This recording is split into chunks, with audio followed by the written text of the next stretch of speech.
नमस्ते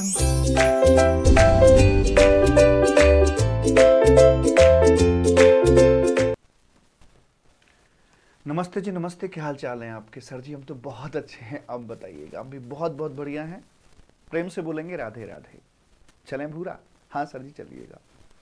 exemption chapter में आपका बहुत बहुत स्वागत है। मुझे उम्मीद है कि आप रोज नहाकर मेरी क्लास देखते हैं, ये बहुत जरूरी होता है।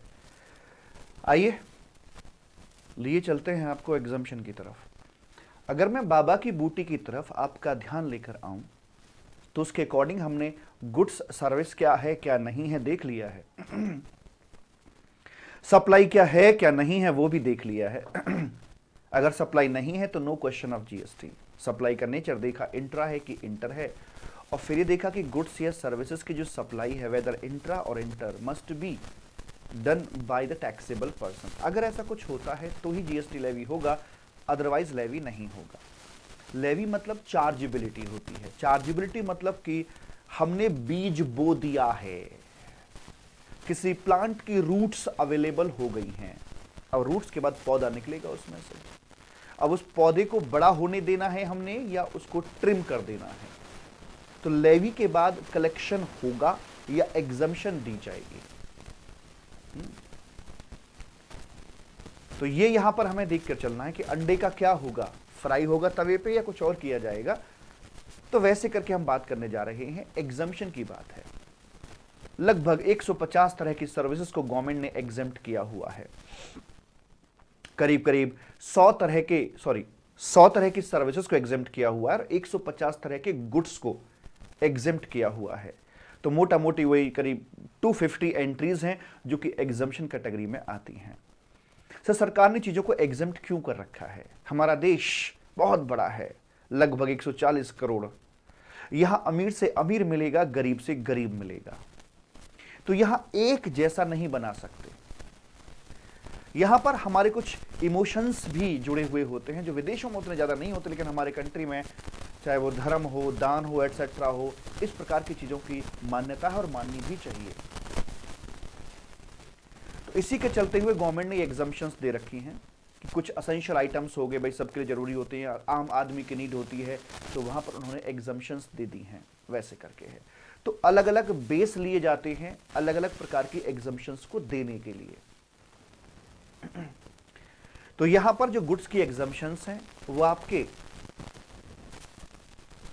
सिलेबस का पार्ट नहीं है, लेकिन जो सर्विसेज की एग्जम्पशंस हैं वो आपको थॉरली पढ़ के चलनी है और उसमें से आपके लिए क्वेश्चन पक्का पक्का पूछा जाता है।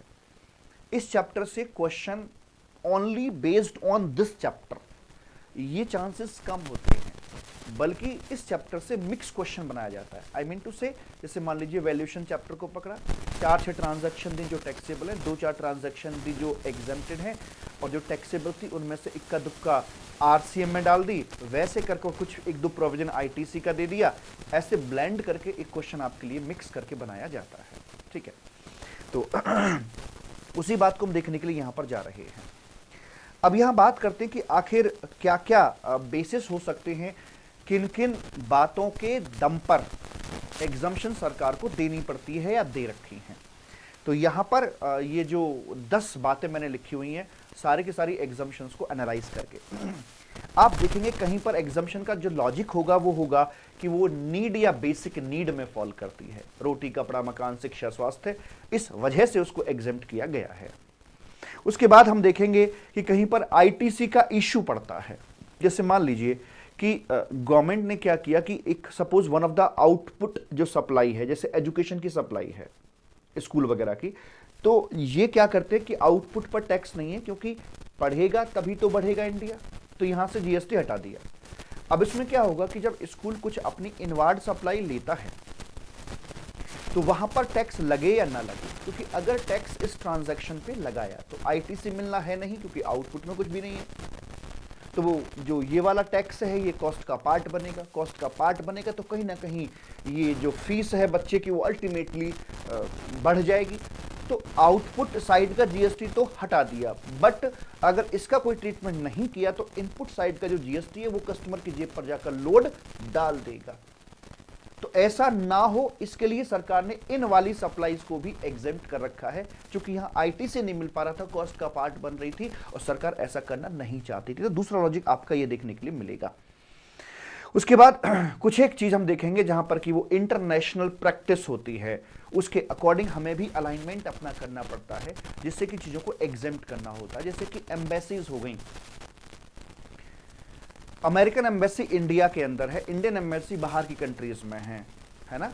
तो उसमें क्या है कि जो एम्बेसी अपनी सर्विसेज देती है लाइक वीजा वगैरह इशू करने की, तो ये इंटरनेशनल प्रैक्टिस है कि कहीं पर कोई भी उस पर टैक्स नहीं लगाया जाता है। तो उसी इंटरनेशनल प्रैक्टिस को अलाइन करते हुए हम भी इस पर टैक्स हटा देंगे। ऐसे ही जो फीफा वर्ल्ड कप है ना, उसके संबंध में इंटरनेशनल प्रैक्टिस है कि फीफा चाहे सर्विसेज दे या सर्विसेज ले, जीएसटी की बात नहीं करनी है, तो हम भी उसी प्रैक्टिस को फॉलो करके चलते हैं। तो एक ये लॉजिक आपको देखने को मिलेगा।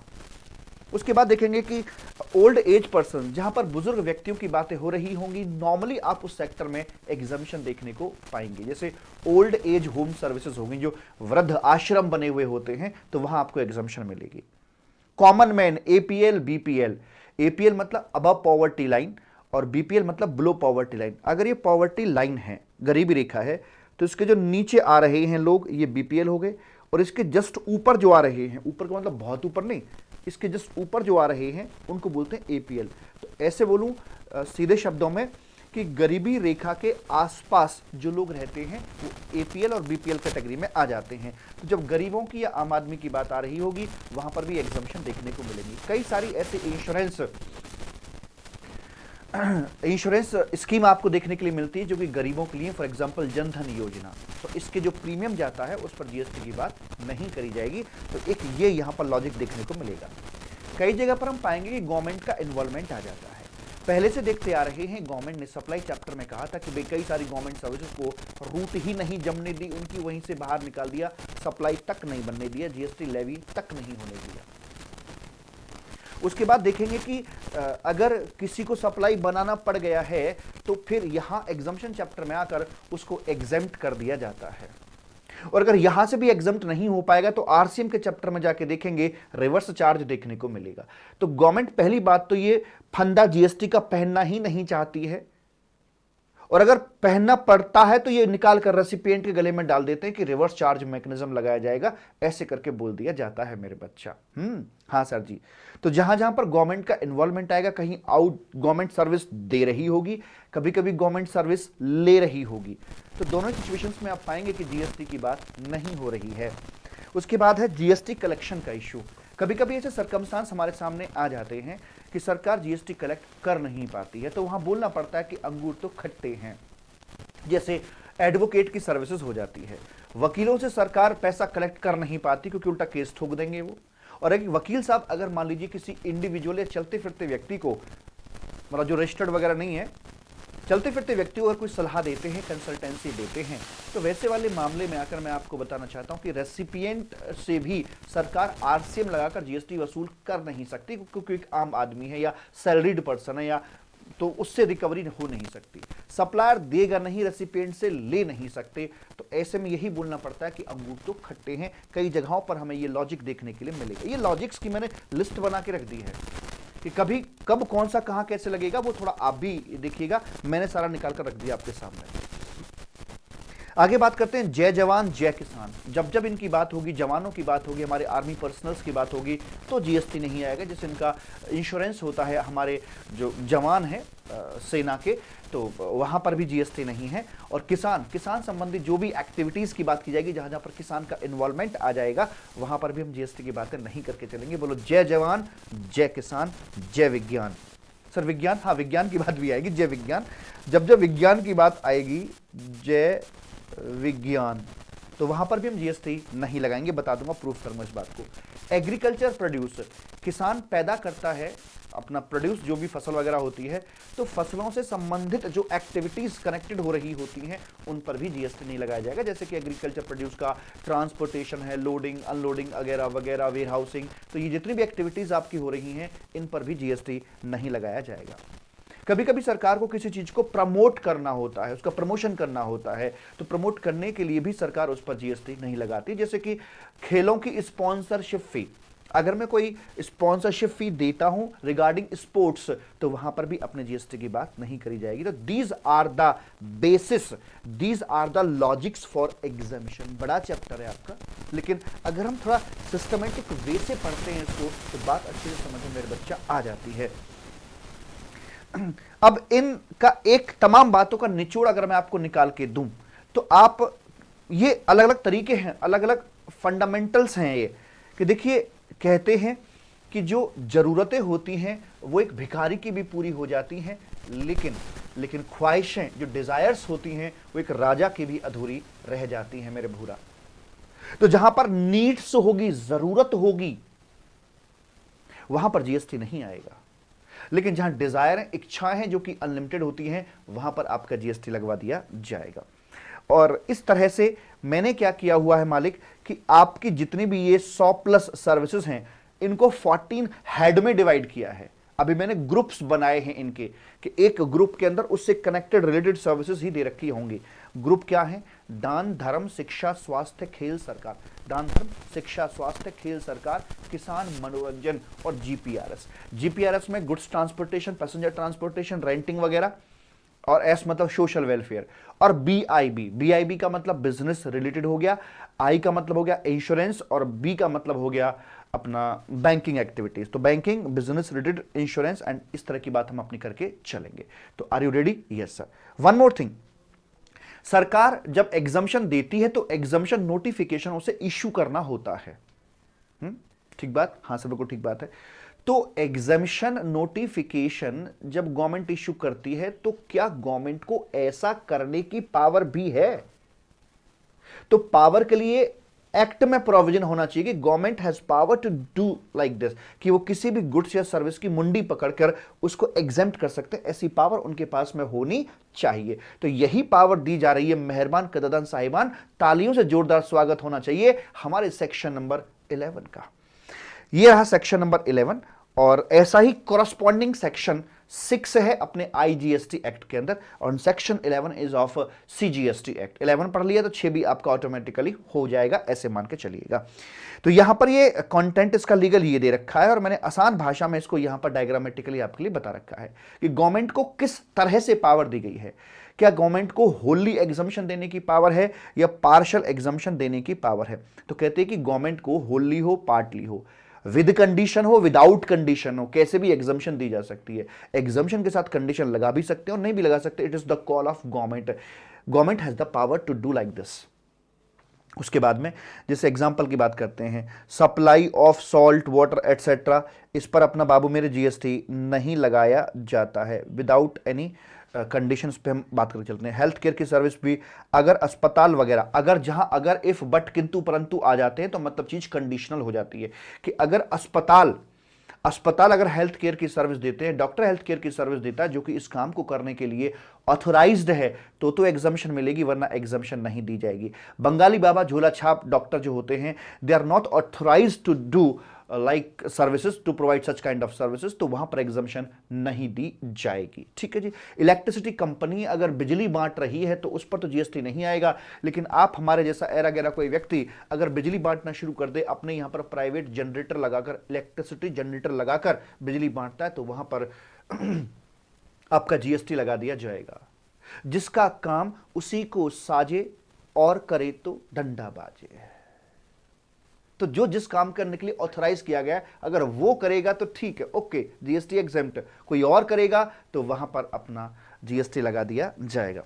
सप्लाई ऑफ एग्रीकल्चर इंप्लीमेंट्स, इन पर भी अपना जीएसटी नहीं लगाया जाता है। Rate of IGST will be 1% on aluminiums ingots. ये इनगोट्स मतलब जो जैसे बर्फ की सिल्ली नहीं होती है, ऐसी ना ये सिल्लियां बनी हुई होती हैं एल्यूमिनियम की। तो अगर इनका इस्तेमाल किया जाता है प्रेशर कुकर वगैरह बनाने में, हाउस होल्ड प्रोडक्ट्स बनाने में किया जाता है, तो यहां पर भी अपना जीएसटी नहीं लगाया जाएगा। ऐसे करके मेरे भूरा ये बात अपनी करके चल रहे हैं। प्रेम से बोलेंगे राधे राधे। ठीक है बच्चा? हाँ सर एकदम ठीक है, और कोनो दिक्कत वाली बात नहीं है। अब आगे आइए, आगे क्या बोलता है साहब? ये सोलर सेल्स इफ यूज, जहां पर इफ किंतु परंतु बट आ गए वो आपकी कंडीशनल एग्जम्पशन बन जाती है। आगे कहते हैं कि जो नोटिफिकेशन होती है ये इफेक्टिव कब से होगी, तो इसके लिए दो बातें रखी जाती हैं। नंबर 1, ये चेक कीजिए कि क्या उस नोटिफिकेशन के अंदर इफेक्टिव होने की कोई डेट स्पेसिफिकली दे रखी है। मान लीजिए कोई नोटिफिकेशन आज आती है और उसमें लिखा है कि this notification will be effective from 1 अप्रैल 2024, तो फिर तो ठीक है, फिर तो कहने वाली कोई बात ही नहीं है। तो जो specific date mentioned therein, अगर उसके अंदर लिखी हुई है फिर तो वो लेके चलेंगे, और अगर ऐसी कोई डेट नहीं लिखी हुई है तो जिस दिन नोटिफिकेशन एग्जिस्टेंस में आती है, गवर्नमेंट के पोर्टल पर अपडेट हो जाती है, उसी डेट को उसे इफेक्टिव मान लिया जाता है। तो ये है आपकी effective date of main notification. Sir मतलब कहना क्या चाहते हो? मैं ये कहना चाहता हूं, देखिए कभी कभी क्या होता है कि एक मेन नोटिफिकेशन इशू कर दी जाती है और इशू होने के बाद उसमें कुछ एक क्वेरीज आ जाती हैं, कुछ एप्लीकेबिलिटी या स्कोप को लेकर कुछ कन्फ्यूजन्स पैदा हो जाती हैं। तो उन कन्फ्यूजन्स को दूर करने के लिए गवर्नमेंट को क्लैरिफिकेशन इशू करनी पड़ती हैं और तब कहीं जाकर एक सही कंक्लूजन तक हम पहुंच पाते हैं। तो जो गवर्नमेंट को क्लैरिफिकेटरी इन नेचर जब एक दूसरी नोटिफिकेशन देनी होती है with respect to the original notification that has already been issued, तो ऐसी दूसरी वाली नोटिफिकेशन को इंडिपेंडेंट या मेन नोटिफिकेशन नहीं बल्कि से बोलते हैं सप्लीमेंट्री नोटिफिकेशन, बिकॉज ये पहली वाली नोटिफिकेशन के स्कोप को बता रही होती है। तो अगर हम बात करें कि that is effective date of supplementary exemption notification, वो क्या होगी? जैसे इनवॉइस के साथ डेबिट नोट क्रेडिट नोट नहीं होते कि उसमें कुछ थोड़ा बहुत ऊपर नीचे हो जाता है, उसको मैनेज करते हैं, ऐसी आपकी सप्लीमेंट्री नोटिफिकेशन होती है जो कि मेन नोटिफिकेशन को सपोर्ट दे रही होती है। छोटा सा इलस्ट्रेशन मैंने पकड़ा है, ये क्या है? पाइप्स। ये क्या है? Pipe fittings. पाइप को जोड़ने के लिए, तोड़ने के लिए, मोड़ने के लिए पाइप फिटिंग्स कही जाती हैं। हुआ कुछ इस तरह से था कि यहां पर 1/1/2018 को गवर्नमेंट एक नोटिफिकेशन इश्यू करा कि pipes are exempted from GST. अब जो व्यक्ति पाइप फिटिंग में डील करते थे उनको यहां पर आ गई कंफ्यूजन कि क्या पाइप फिटिंग भी एग्जेम्प्टेड है या नहीं। अब यहां पर खेल आता है इंटरप्रिटेशन का कि पाइप की इंटरप्रिटेशन क्या है, क्या पाइप के अंदर पाइप फिटिंग भी शामिल है या नहीं है। तो अगर मैं लेता हूं लिबरल इंटरप्रिटेशन तो भैया पाइप आ गई तो पाइप फिटिंग्स भी ऑब्वियस सी बात है उसी में कवर हो जानी चाहिए। लेकिन अगर मैं पढ़ता हूं लिटरल इंटरप्रिटेशन, स्ट्रिक्ट इंटरप्रिटेशन, नहीं पाइप मींस पाइप, जैसे पिंक मूवी में नहीं बताया था कि नो मींस सिर्फ नो होता है, वैसे करके यहां पर पाइप मतलब सिर्फ पाइप। कहां लिखा है पाइप फिटिंग इसके अंदर? That is different thing. तो यहां सारा का सारा खेल इंटरप्रिटेशन का आ जाता है। तो जो जैसे जब तक इस पे कोई क्लैरिफिकेशन नहीं आएगी तो ट्रेड यानी कि बिजनेसमैन जो अपने हिसाब से देखेगा वो वैसी इंटरप्रिटेशन यहां पे लेके टैक्स कोई भरेगा कोई नहीं भरेगा, दोनों प्रकार की बातें हो जाएंगी और चीजें कंफ्यूजन में चली जाती है। So to remove this confusion, to clarify about the scope of the notification कि यार वो किस तरह से उसको पढ़ा जाए, गवर्नमेंट को यहां पर एक सेकंड नोटिफिकेशन डालनी पड़ेगी जिसको कि हम सप्लीमेंट्री एग्जाम्पशन नोटिफिकेशन के नाम से जानेंगे। और गवर्नमेंट ने डाला कि ठीक है भैया पाइप जो है वो पाइप फिटिंग्स को भी शामिल करके चलेगी। अब सवाल ये उठता है कि ये नोटिफिकेशन जो आई है ये आई कब है? 1 जुलाई 2017 को आई है, ठीक है। लेकिन इसे इफेक्टिव हम कब से मानेंगे? क्या ये इंडिपेंडेंट है? जी नहीं। ये जो क्लैरिफिकेशन है ये तो इस नोटिफिकेशन के स्कोप को समझा रही है कि भाई उस दिन जो पाइप हमने बोला था 1 जनवरी 2018 को, वहां पाइप का मतलब क्या था वहां पाइप का मतलब क्या था वो बता रहे हैं भाई। तो this notification should be effective from the date of effectiveness of the main notification. Am I right? Yes sir. तो वही यहां पे बताया जाता है कि इसकी भी जो डेट होगी इफेक्टिवनेस की वो होगी 1/1/2018। क्या देखा रे? हमने ये देखा कि मेन नोटिफिकेशन स्पेसिफिक डेट नहीं तो डेट ऑफ इश्यू, और सप्लीमेंट्री नोटिफिकेशन जो कि मेन नोटिफिकेशन का पार्ट होती है उसी के साथ चिपका के रखी जाती है। तो जिस दिन मेन नोटिफिकेशन आपकी इफेक्टिव हुई थी उसी दिन से हम इसको भी इफेक्टिव मानकर चलते हैं, ऐसी वाली बात बोलती जाती है। लेकिन सर अगर इन बिटवीन कंफ्यूजन वाले पीरियड में कुछ लोगों ने टैक्स भर दिया था तो उनका क्या? कोई बात नहीं, रिफंड मिल जाएगा। अब गवर्नमेंट कोई गुंडा थोड़ी ना, गद्दार थोड़ी ना कि भाई बजा आ गया सो आ गया, ऐसा नहीं है। ठीक है, हमने एग्जाम्पशन नोटिफिकेशन डाली है तो ठीक है भाई आपका रिफंड क्लेम कर लेना। और जिन्होंने नहीं दिया सर, नहीं दिया तो बल्ले बल्ले। सर अगर उल्टा होता तो क्या होता कि मान लीजिए गवर्नमेंट कहती कि पाइप फिटिंग अलग है पाइप अलग है, तो फिर क्या था कि इन बिटवीन जिन्होंने पेमेंट कर दिया, अच्छा, जिन्होंने पेमेंट कंफ्यूजन पीरियड में नहीं किया उनसे यहां पर डिमांड कर दी जाएगी विद इंटरेस्ट। सिंपल सी बात है। Yes sir. तो ऐसी वाली बात आपकी यहां पर लिखी हुई है, ये रहा एग्जम्पशन नोटिफिकेशन और ये आ गई एक्सप्लेनेशन। इसी तरह से होते हैं आपके कुछ एक स्पेशल ऑर्डर्स होते हैं। एग्जम्पशन नोटिफिकेशन, स्पेशल ऑर्डर लगभग एक जैसे हैं, एक जैसे प्रोविजंस दोनों के लिए बने हुए हैं।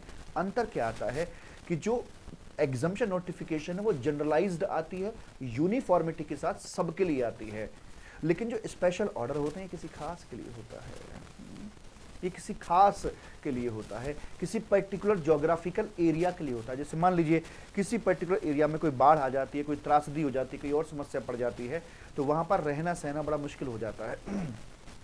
तो वहाँ के लोग आसपास के एरियाज में जाकर रहते हैं, अपना जीवन यापन करते हैं।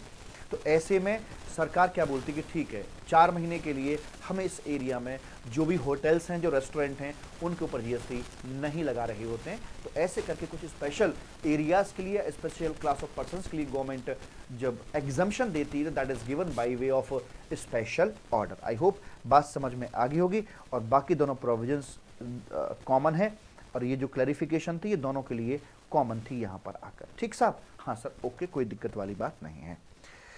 अब गवर्नमेंट ने सेक्शन 11 को यूज करते हुए एक एग्जम्पशन नोटिफिकेशन डाली जिसका नाम है 12/2017, यानी कि जब जीएसटी आया था 2017 में, तो उसमें 12वें नंबर की जो नोटिफिकेशन थी वो आपकी यहां पर इश्यू कर दी गई है।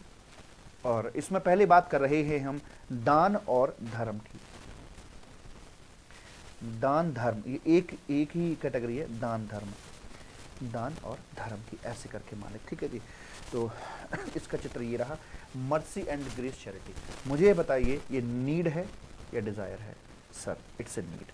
तो ठीक है भैया, अगर ये नीड है तो यहाँ पर अपना जीएसटी नहीं लगाया जाएगा, ये नीड में आ जाता है। ठीक है जी। पढ़ के देखते हैं। सर्विस बाय एन एंटिटी, अच्छा ये काम कौन करे? अगर ये काम एक ट्रस्ट करता है, वो भी रिकॉग्नाइज्ड ट्रस्ट करता है, तो क्या किया जाएगा? चैरिटेबल एक्टिविटीज अगर करता है तो एग्जम्पशन दे दी जाएगी। पर ध्यान दीजिए, हर कोई एक्टिविटी चैरिटेबल एक्टिविटी नहीं होती, सिर्फ 4 स्पेसिफाइड एक्टिविटी को ही चैरिटेबल एक्टिविटी यहां पर बोला गया है। 4 कौन कौन सी हैं सुन लीजिए। Public health bye way of care and counselling, उनको सलाह देना और देखभाल करना। किनको सलाह और देखभाल करना भाई साहब? ऑफ टर्मिनली इल पर्सन, आय हाय हाय, टर्मिनली मतलब बहुत ज़्यादा बीमार जो व्यक्ति होते हैं, जब डॉक्टर कहता है कि इनको दवा की नहीं दुआ की जरूरत है। पर्सन अफ्लिक्टेड विद HIV और AIDS, person addicted to narcotics drug, यानी कि जो बेवड़े हैं, ड्रग्स और अल्कोहल, यानी कि अगर मैं बोलूं तो गए काम से, मतलब जिनकी डेथ निश्चित है। देखिए डेथ तो सबकी निश्चित है, सबको एक दिन जाना है यहाँ से, लेकिन इनकी फिक्स हो चुकी कि नियर फ्यूचर में ये चले जाएंगे गए काम से। तो जो ट्रस्ट इनके लिए एक्टिविटी कर रहा है उससे ये इनकी मृत्यु को तो नहीं टाल सकता है, लेकिन हाँ एक हंसते खेलते आसान मौत उनको मिलनी तो ही है, लेकिन वो लास्ट मोमेंट पर एक हाथ बढ़ा रहे हैं, एक सहारा दे रहे हैं कि ठीक है अपने आखिरी दिनों में ये व्यक्ति ठीक से अपना कर सके, वैसे करके। ठीक है।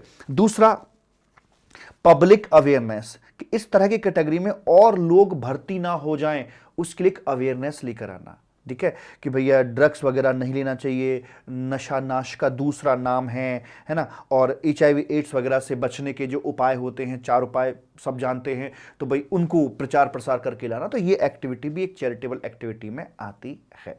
ठीक है। अच्छा जी, आगे है एडवांसमेंट ऑफ रिलीजन, स्पिरिचुअलिटी और योगा। अपने किसी धर्म विशेष का प्रचार प्रसार करना एक मौलिक अधिकार में आता है। तो रिलीजन हो, अध्यात्म हो, स्पिरिचुअलिटी या योगा हो। जैसे मान लीजिए बाबा रामदेव का जो पतंजलि योगपीठ एक ट्रस्ट है, और वहाँ से ये अपना जो योगा के कैंप वगैरह लगते हैं, उनकी जो फीस जाती है उस फीस पर जीएसटी नहीं लगाया जाता है। प्रेम से बोलेंगे राधे राधे, जय महाकाल। ये महाकाल का है, जय महाकाल। हाँ जी, आगे बढ़ते हैं। उसके बाद आगे आइए मालिक। एडवांसमेंट ऑफ, बढ़ावा देना, प्रमोट करना, किस चीज को? एजुकेशनल प्रोग्राम्स या और स्किल डेवलपमेंट रिलेटिंग टू, मतलब शिक्षा वगैरह को बढ़ावा देना, स्किल्स को बढ़ावा देना। किनके? अबेंडेंट, ऑफेंड और होमलेस चिल्ड्रन, बेसहारा बच्चे, सहारा बच्चे जो हो गए उनकी बात कर रहे हैं, बच्चों की बात कर रहे हैं, उनके एजुकेशन को आगे लेकर आना, उनमें जो टैलेंट है उस टैलेंट को बाहर निखारने के लिए एक्टिविटी करना। अगर कोई ट्रस्ट ऐसा काम करता है तो वाकई ये एक चैरिटेबल एक्टिविटी है।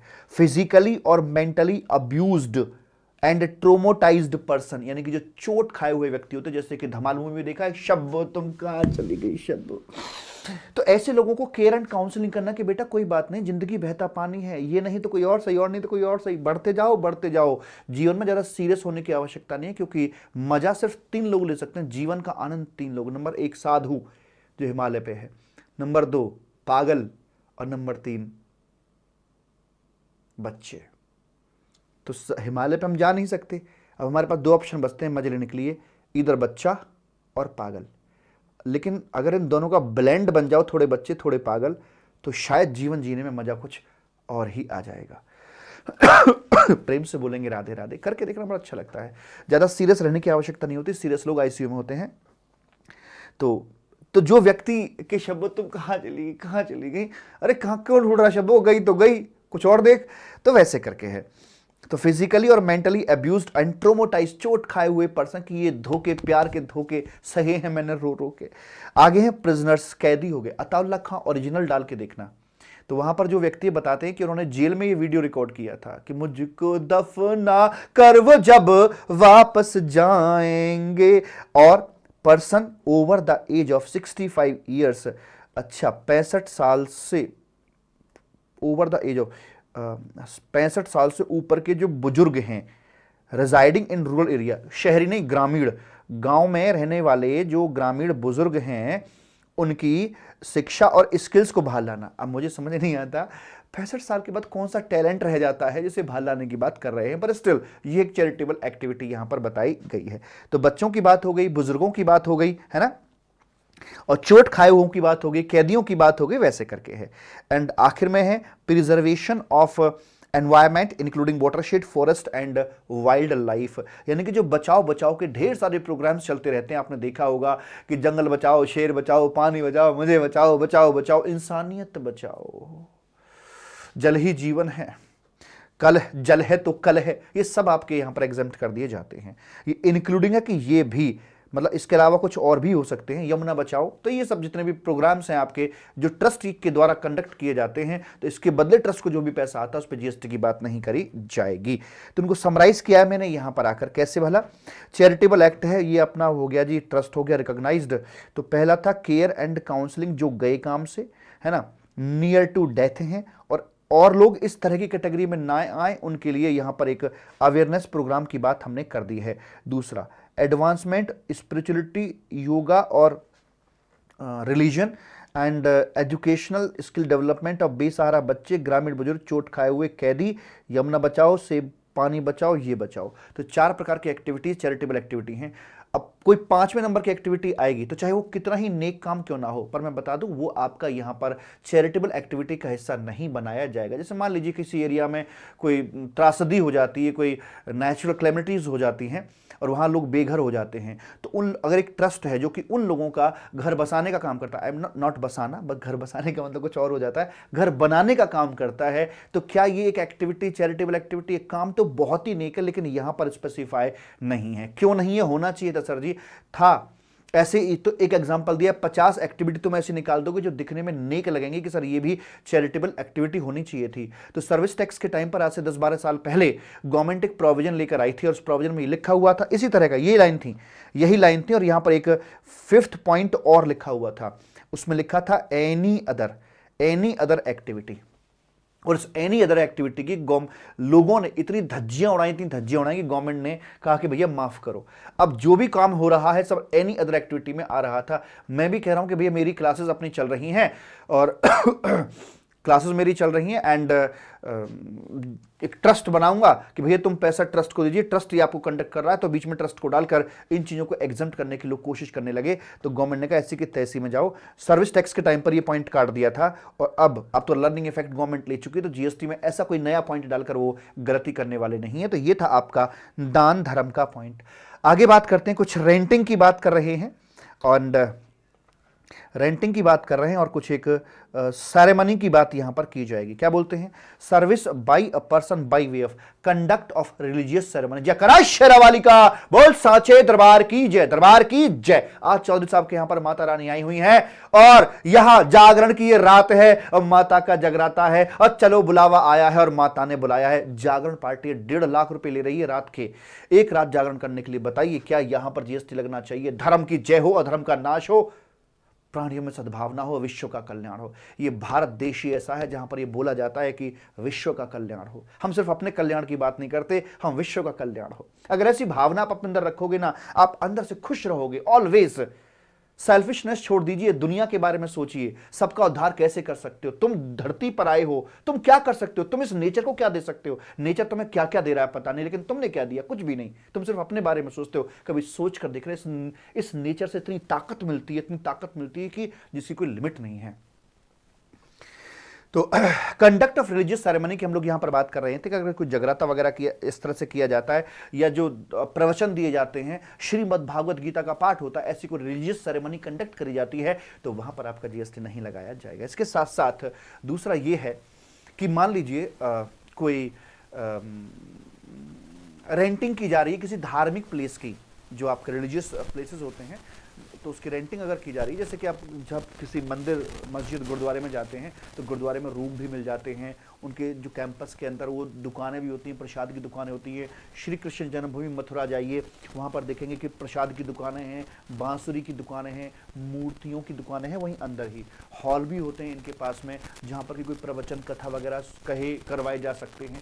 तो हॉल किराए पे दिए जाते हैं, दुकानें किराए पर दी जाती हैं, रूम किराए पर दिए जाते हैं। उन पर जीएसटी लगेगा या नहीं लगेगा? धर्म की जय हो, अधर्म का नाश हो। तो गवर्नमेंट ने कहा ठीक है, पहले तो गवर्नमेंट ने बोल रखा था शुरुआती दौर में कि ठीक है इनको एग्जेम्प्ट कर दिया जाएगा, लेकिन फिर इन्होंने थोड़ी सी एक लिमिट लगा दी है। कि लिमिट क्या लगाई है सुनिए जरा।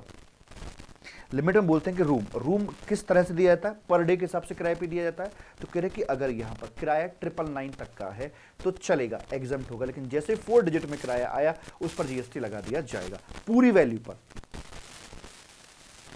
अगर 1100 कमरा तो 1100 पर जीएसटी लगेगा। बिकॉज टेक्निकली सोच लीजिए, अगर 1100 कमरा हुआ, क्या एग्जम्पशन में फॉल करेगा? बाबा की बूटी पे दिमाग लाइए और 5वें बॉक्स पे खड़े हुए हैं, गेट पे खड़े हुए हैं, वहां से अगर कोई चीज एग्जम्प्ट नहीं हुई तो यानी 5वें गेट से बाहर नहीं गई तो उसको टेस्ट किया जाएगा 6वें बॉक्स पे लाकर, वहां उसका वैल्यूएशन किया जाएगा और वहां से पूछेंगे कि what is the price actually paid और पेबल, और वह चिक चिक कर बोलेगी प्राइस एक्चुअली पेड और पेबल है 1100 रुपए। वो पूरा का पूरा टैक्सेबल वहां पर आकर हो जाएगा। तो साइंटिफिकली सोचिए, ना कि रट्टा मारिए।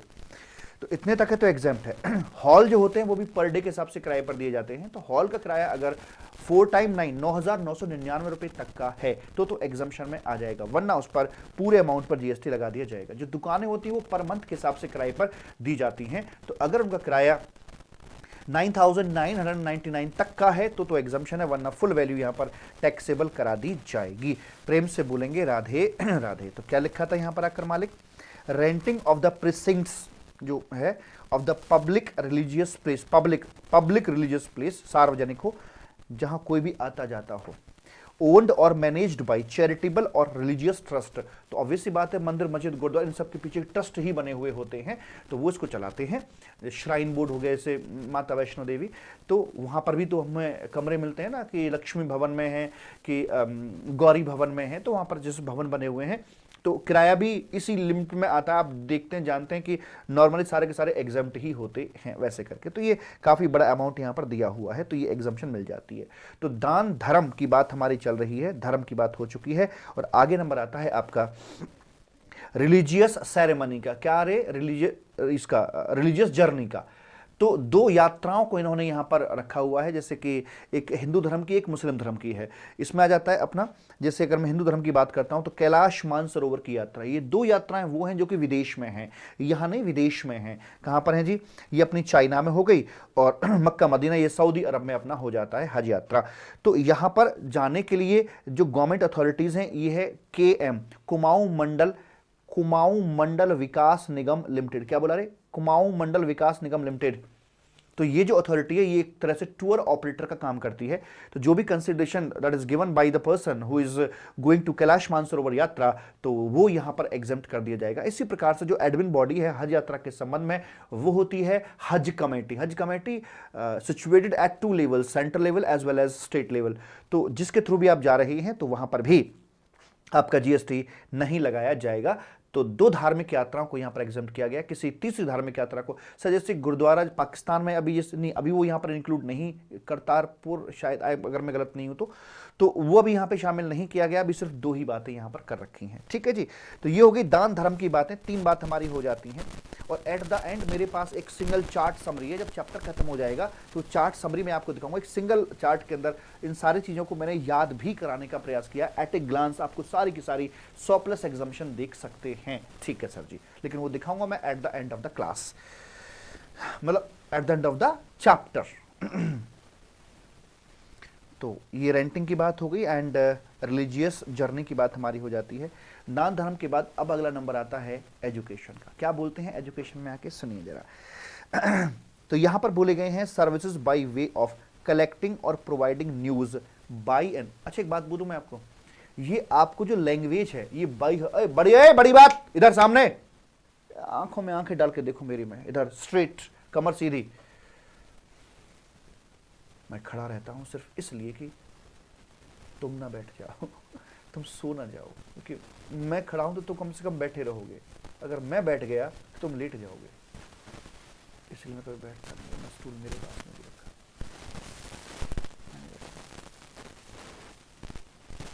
और तुम लेट मत जाना यार, कमर सीधी, स्ट्रेट, यस, जवानों की तरह, बूढ़े नहीं होगे तुम अभी से, ठीक है। तो यहां पर कह रहे हैं services by way of collecting और providing news by an independent journalist, okay, press trust of India वगैरह और वगैरह। चलिए बात करते हैं ये क्यों एग्जाम्पशन यहाँ पर दी, उसका लॉजिक मैं आपको बताता हूँ।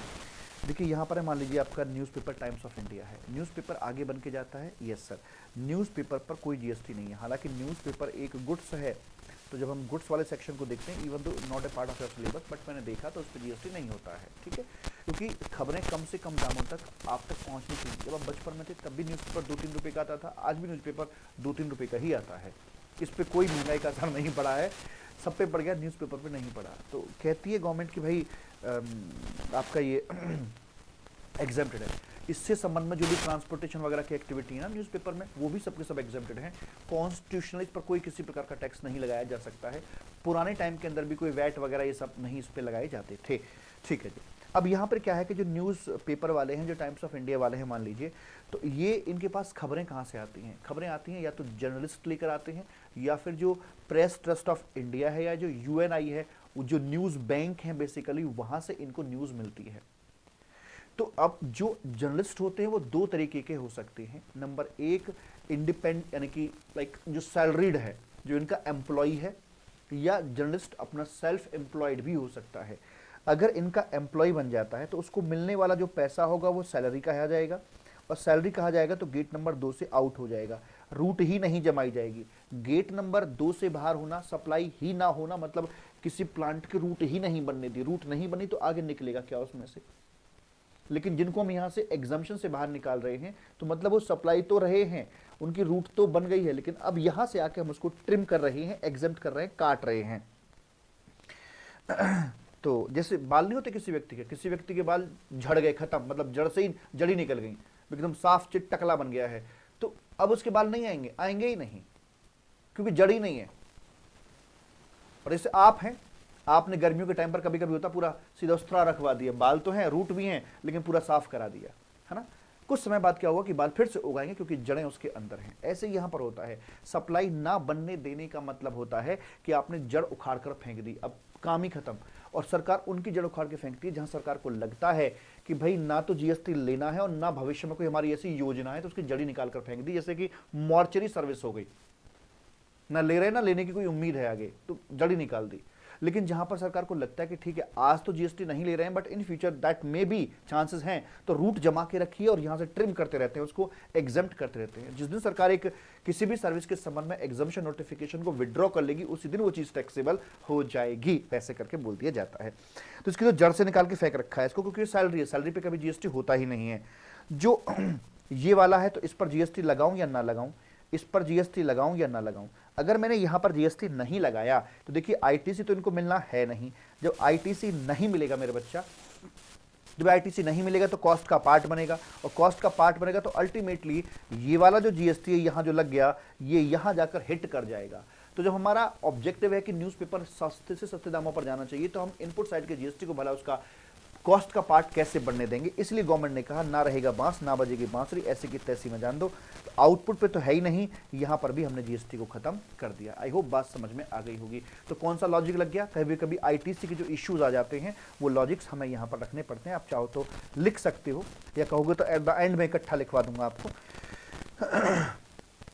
तो यहां पर आया लॉजिक के अंदर यहां पर आया था आईटीसी का इश्यू आया था, इस चक्कर में यहां पर ये बात अपनी करी गई है। ओके सर जी, कोई दिक्कत वाली बात नहीं है। एंड सर इनका क्या था, इनमें ये नीड थी भाई साहब, ये नीड के चक्कर में, क्योंकि मैंने बेस दिए ना आपको, ध्यान है ये वाले बेस, मैं इनकी बात कर रहा हूँ। मैं चाहता हूं कि हर सर्विस के साथ में बेस लिख के चलूं ताकि आपको रिकॉलिंग में कोई दिक्कत ना हो कि कौन से बेस की वजह से वो एग्जेम्प्ट किया गया है। तो ये एक नीड थी बेसिकली, ये भी एक नीड में ही आता है एंड ये भी एक नीड ही था, धार्मिक चीजें हैं। ये आईटीसी इशू की वजह से एग्जेम्प्ट यहां पर किया गया है। उसके बाद में आता है आपका लाइब्रेरी। लाइब्रेरी होती है दो तरह की, एक पब्लिक होती है जहां कोई भी आता जाता है, और एक प्राइवेट होती है यहाँ कोई आता जाता ना हो। तो एक वैसी होती है, मतलब प्राइवेट का मतलब हो गया कि लिमिटेड लोगों की एक्सेस होती है उसमें, जैसे स्कूल की कॉलेज की लाइब्रेरी हो गई कि उसी स्कूल या कॉलेज के जो बच्चे हैं वही उसे एक्सेस कर सकते हैं। तो जो पब्लिक लाइब्रेरी है उसको अलग से इन्होंने यहाँ पर एग्जेम्प्ट किया हुआ है, क्योंकि पढ़ेगा तभी तो बढ़ेगा इंडिया, है ना। एजुकेशन की बात कर रहे हैं यार, और दान धर्म शिक्षा स्वास्थ्य खेल सरकार, आई मीन टू से रोटी कपड़ा मकान शिक्षा और स्वास्थ्य। तो जो शिक्षा है वो तो नीड में आता है ना, बेसिक नीड में आता है भैया, तो भला एग्जामेशन क्यों ना देंगे। तो यहाँ जो आपकी पब्लिक लाइब्रेरीज हैं उनको यहाँ से एग्जेम्प्ट कर दिया जाता है। What about private libraries, school की जो लाइब्रेरी हैं वो भी एग्जेम्प्ट है, लेकिन उनके लिए एंट्री दूसरी है। वो जो स्कूल और कॉलेज की जब बात करेंगे ना तो उनकी स्कूल कॉलेज की सर्विस के साथ उसको हम एग्जेम्प्ट करके चलेंगे। तो ये तो अपना एग्जेम्प्टेड है ही है, और अदर देन जो हैं वो भी आपकी एग्जेम्प्टेड है, उसके लिए ये नेक्स्ट सीरियल नंबर में ये बात लिखी मिलेगी ऐसे करके यहाँ। तो इसमें क्या बोलते हैं, सर्विसेज प्रोवाइडेड बाई, सर्विस दी जा रही है किसके द्वारा, इनके द्वारा। और तो वहां पर जीएसटी का सीन क्या रहेगा, यहां हमें दोनों तरफ देख के चलना पड़ेगा कि जो एजुकेशनल इंस्टीट्यूट है वो सर्विस दे रहा है या ले रहा है, देने पर भी एग्जम्पशन होंगी, लेने पर भी एग्जम्पशन होगी।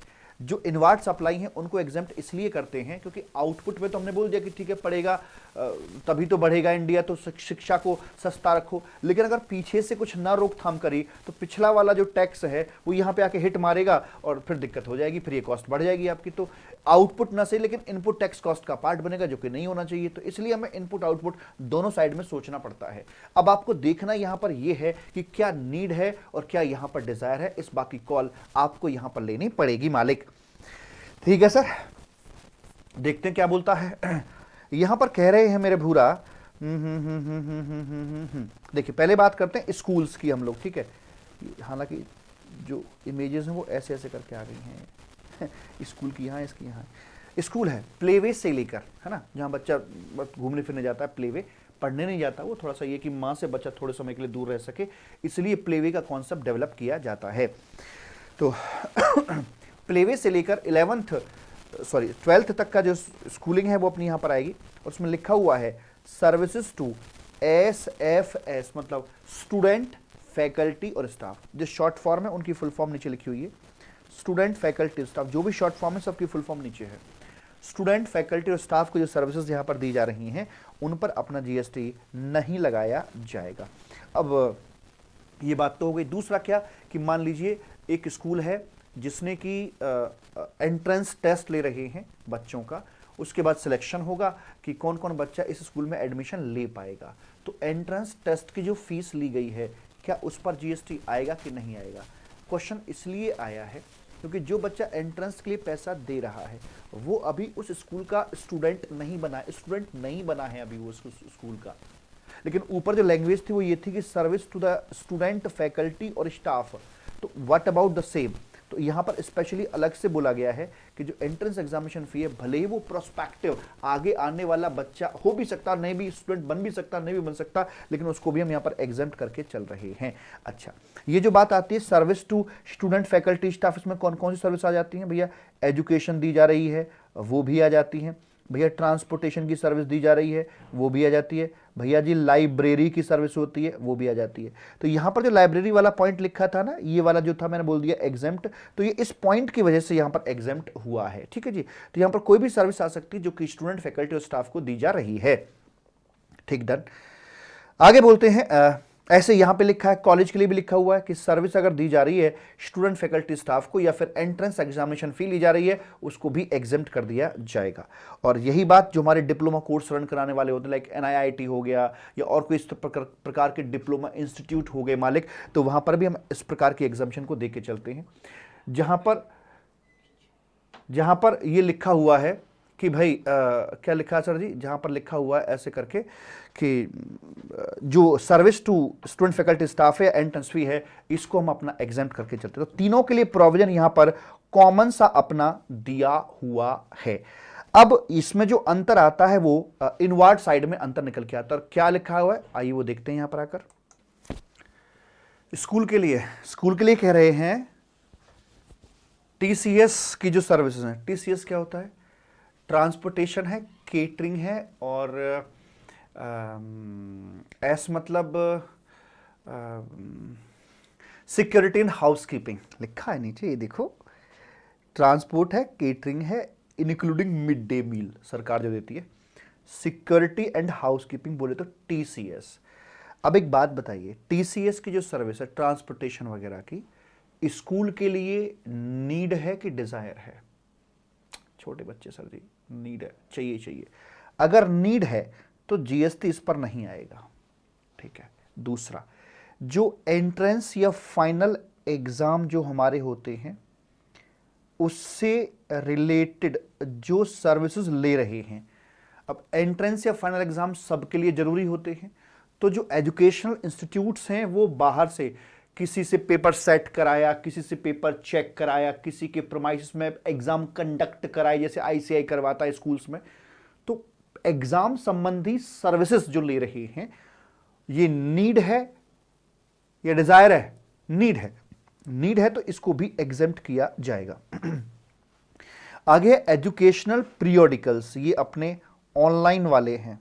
तो क्या छोटे छोटे जो बच्चे हैं, क्या इनको मंथली जो जर्नल्स वगैरह होते हैं वो सब देखने की जरूरत पड़ेगी? अरे वो अपनी किताबें पढ़ लें, वही बहुत है। तो ये स्कूल के लिए, छोटे बच्चों के लिए जरूरी नहीं है, इसलिए इस पर GST लगा दिया जाएगा। यही 3 सवाल एक कॉलेज के संबंध में पूछते हैं। TCS की जो सर्विसेज हैं, transportation, catering, mid day meal वगैरह, ये सब क्या कॉलेज के लिए चाहिए? ना जी भैया, कॉलेज में जाती तो भैया अलग ही मैटर बन जाता है। स्कूल से बाहर निकलते ही पंख लग जाते हैं। मैंने देखा मेरे भतीजे को खुद, जो काम नहीं करने वही काम उसे करने हैं। मैं बहुत समझाता हूं और नहीं करने चाहिए। तो ये उम्र ऐसी होती है, लेकिन फिर भी संभल के चलना चाहिए इस उम्र के अंदर आकर। तो ट्रांसपोर्टेशन, क्या वो बस में बैठ के जाएंगे? क्या बस उनके लिए नीड है? केटरिंग और मिड डे मील खाएंगे? सिक्योरिटी गार्ड की जरूरत है उनके? नहीं जी, इनके लिए कोई नीड नहीं है। नीड नहीं है तो GST लगा दिया जाएगा। ये चेक करो नीड है कि नहीं, बस, और कुछ नहीं करना हमने। एंट्रेंस या फाइनल एग्जाम रिलेटेड जो सर्विस, क्या एग्जाम नीड है? हाँ, इसको मना कर दो कि कोई नीड नहीं है, रहने दो जी, ऐसा थोड़ा ना होगा, फिर तो खत्म ही हो जाएगी सारी चीजें। लेकिन नहीं, कुछ भी हो सर, ये तो जरूरी है, सबके लिए जरूरी होता है, जरूरी है तो इस पर GST नहीं आएगा। एजुकेशनल पीरियोडिकल्स, जो मैगजीन्स वगैरह होती हैं, ऑनलाइन जो सब्सक्रिप्शंस होते हैं, क्या इनके लिए जरूरी होते हैं? ये करते क्या? यही तो पढ़ते हैं, बाकी तो पता नहीं क्या पढ़ते नहीं पढ़ते, लेकिन हाँ ये जरूर पढ़ते हैं। वैसे करके हम भी बचपन में हिंदुस्तान टाइम्स कलरफुल वाला खरीदते थे, पढ़ने के लिए नहीं, देखने के लिए। ऐसे करके है। तो मालिक ये अपने जो ऑनलाइन होते हैं तो इनके लिए जरूरी होते हैं, नीड है नीड है, नीड है, नीड है, नीड है, तो यहां जीएसटी नहीं लगाया जाएगा। ठीक है, अब बात करते हैं जो डिप्लोमा कोर्स कंडक्ट वगैरह कराते हैं, जैसे एनआईआईटी वगैरह हो गया अपना ये, तो यहां पर बच्चा जाता है 1-2 घंटे के लिए, जैसे ट्यूशन पढ़ने जाते हैं, लाइक वे में यहां पर जाते हैं। तो ट्रांसपोर्टेशन केटरिंग वगैरह के एनआईआईटी की बस आएगी लेने के लिए कि चलो भाई साहब वहाँ 2 घंटे, नहीं सर ये नीड नहीं है, नहीं है तो लगाइए जीएसटी। ईएनटी या फाइनल एंट्रेंस या फाइनल एग्जाम संबंधी जो सर्विसेज होती हैं उन पर क्या रहेगा सर, ये जरूरी होता है सर, ये सबके लिए जरूरी है, नीड है तो जीएसटी नहीं आएगा। और एजुकेशनल पीरियडिकल्स ऑनलाइन वगैरह इनके लिए सर 1-2 घंटे के लिए जाते हैं कि अब मैगजीन्स पढ़ने के लिए जा रहे हैं क्या वहां पे आके, सर इनके लिए नीड नहीं है, नीड नहीं है तो लगाइए जीएसटी, ऐसे करके बोल दिया जाता है। तो देख के बताइए जरा टीसीएस किसके लिए एग्जेम्प्ट हुआ। टीसीएस एग्जेम्प्ट हुआ है सिर्फ और सिर्फ स्कूल के लिए। एंट्रेंस और फाइनल एग्जामिनेशन संबंधित सर्विस सबके लिए एग्जेम्प्ट हैं। और एजुकेशनल पीरियडिकल्स की अगर हम बात करें तो ये एग्जेम्प्ट हुआ है सिर्फ और सिर्फ कॉलेजेस के लिए। तो मैंने आपका यहां पर लिख दिया टीसीएस किसके लिए, ये किसके लिए और ये किसके लिए।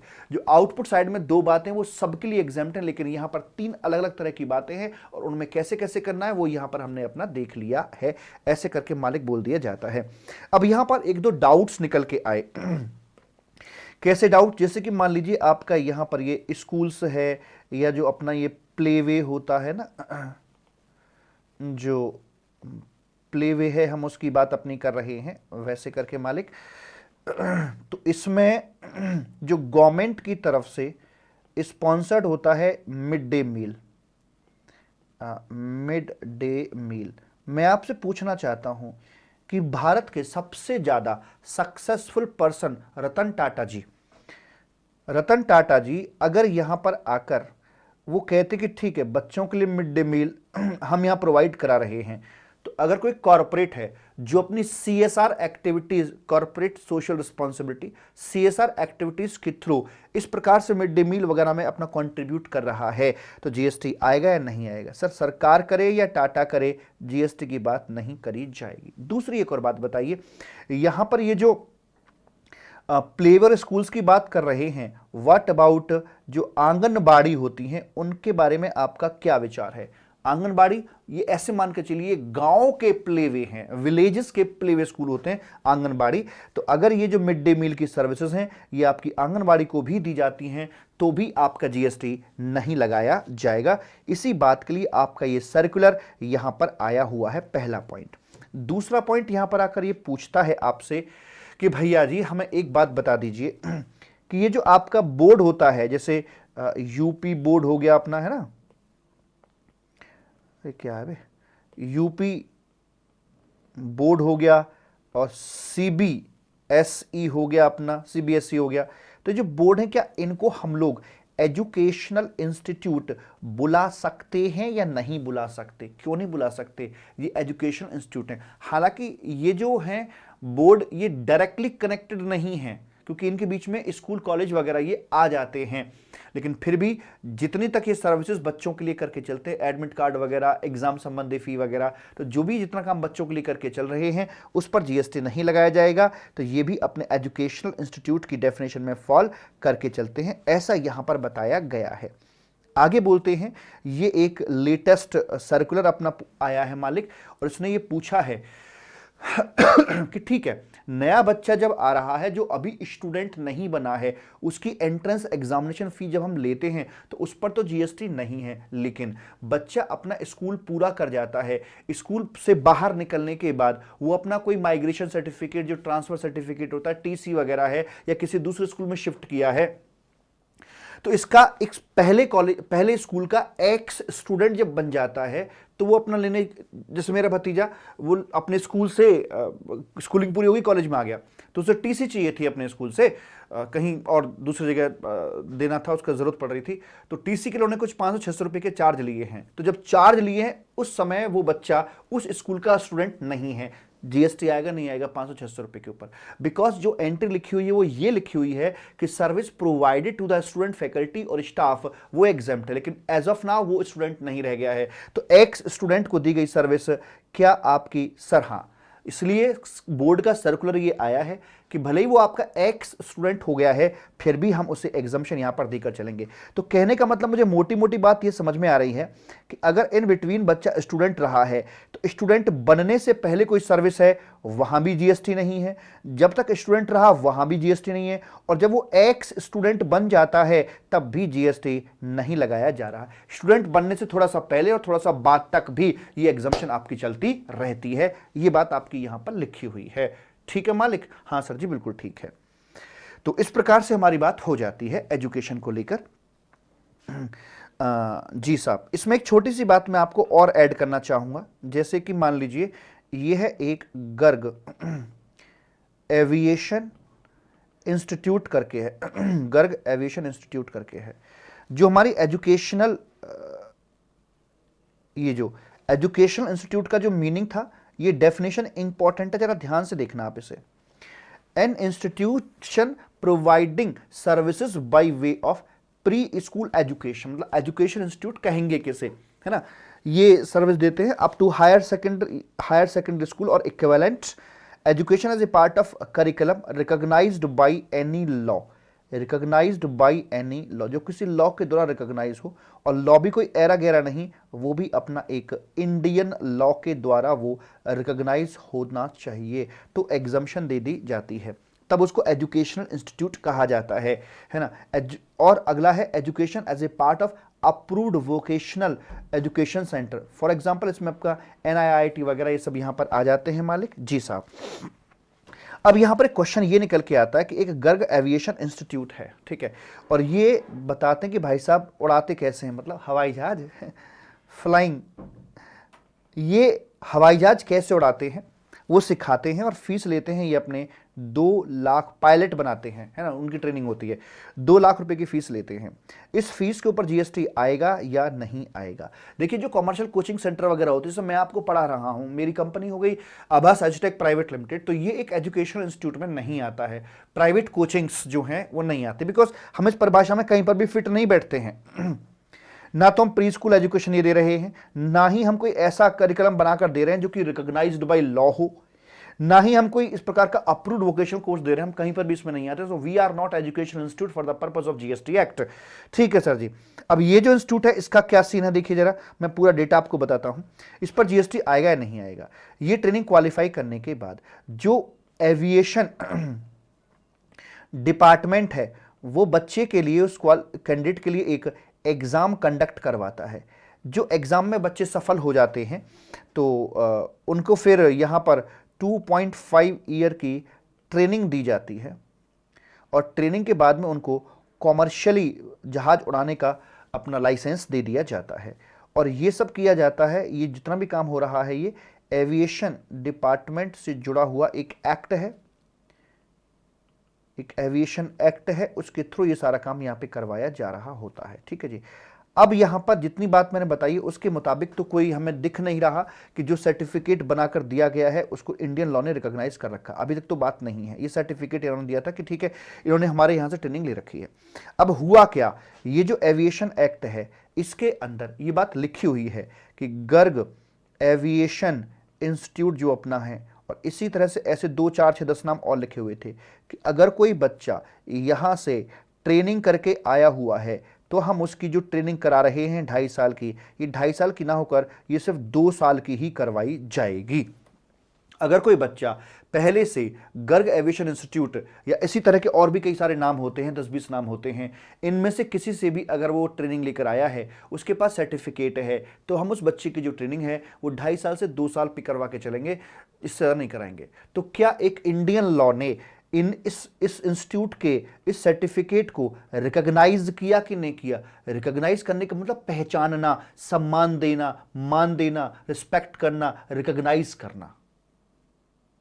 यस दिया तो ठीक है, तो ये एजुकेशनल इंस्टीट्यूट की डेफिनेशन में आ जाएगा और फिर इसके ऊपर अपना जीएसटी नहीं लगाया जाएगा।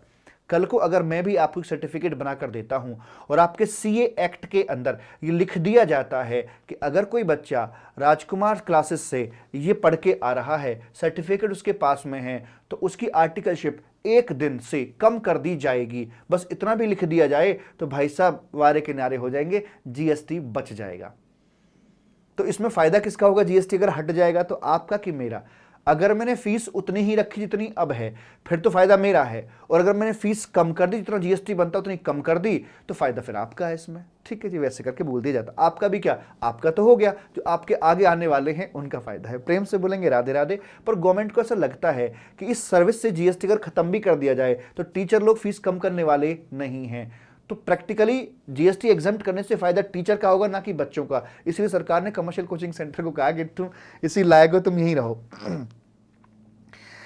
आगे आते हैं, कॉर्पोरेट कम इंस्टीट्यूट की बात हम करने के लिए जा रहे हैं। हम अच्छे से जानते हैं कि हमारे हिंदुस्तान के अंदर बेरोजगारी किस कदर से है। धीरे धीरे उस पर कंट्रोल पाया जा रहा है, नो डाउट। तो यहां पर आकर एक बार सरकार ने बुलाया ये अडानी, अंबानी और जो बड़े बड़े ये कॉर्पोरेट्स, उनको बुलाया कि यार तुम इतने बड़े बड़े अपने धंधे लेके बैठे हुए हो, फिर भी हमारे देश में बेरोजगारी की समस्या क्यों है? आप क्यों नहीं हमारे युवा शक्ति को, पढ़े लिखी शक्ति को रोजगार देते, क्यों नहीं देते हो आप ये? तो उन्होंने, कॉर्पोरेट्स ने कहा कि साहब तुम्हारा जो ये युवा शक्ति वाला जो नव युवक या नव युवतियां है ना, इन्हें कुछ नहीं आता सर। ये ऐसे ही ग्रेजुएट हो गए हैं एग्जाम से एक दिन पहले पढ़ के हैं। तो भाई साहब चित्रा एक अध्ययन वीआईपी नोट्स वगैरह जो आते हैं अपने, उनको पढ़ के पास हो गए भाई साहब। ये आता नहीं, कुछ भी काम ही नहीं करना आता। और साहब मोदी जी, हमने ऑफिस खोल रखा है, स्कूल नहीं कि भाई इनको पहले सिखाओ फिर इनसे काम कराओ। हमने ऑफिस खोल रखा है, स्कूल नहीं। तो मोदी जी ने कहा खोल दो। क्या स्कूल खोल दो, स्कूल खोल दो ना फिर। अरे तुमसे बढ़िया सिखाने वाला कौन होगा? एक पार्ट टाइम इनकम तुम्हारी बन जाएगी। तुम्हारे जो सीनियर एम्प्लॉइज हैं, जो जानते हैं काम कैसे किया जाता है, उनको टीचर बनाकर उन स्कूल में भेजो, जो हमारी युवा शक्ति को ट्रेन करेंगे, और ट्रेन करके उनसे पैसे लो, उस बात के ट्रेन कराने के पैसे लो उनसे उल्टे, और जब ट्रेन हो जाए उनमें से सिलेक्शन कीजिए और अपने लिए इस्तेमाल कीजिए, बात खत्म।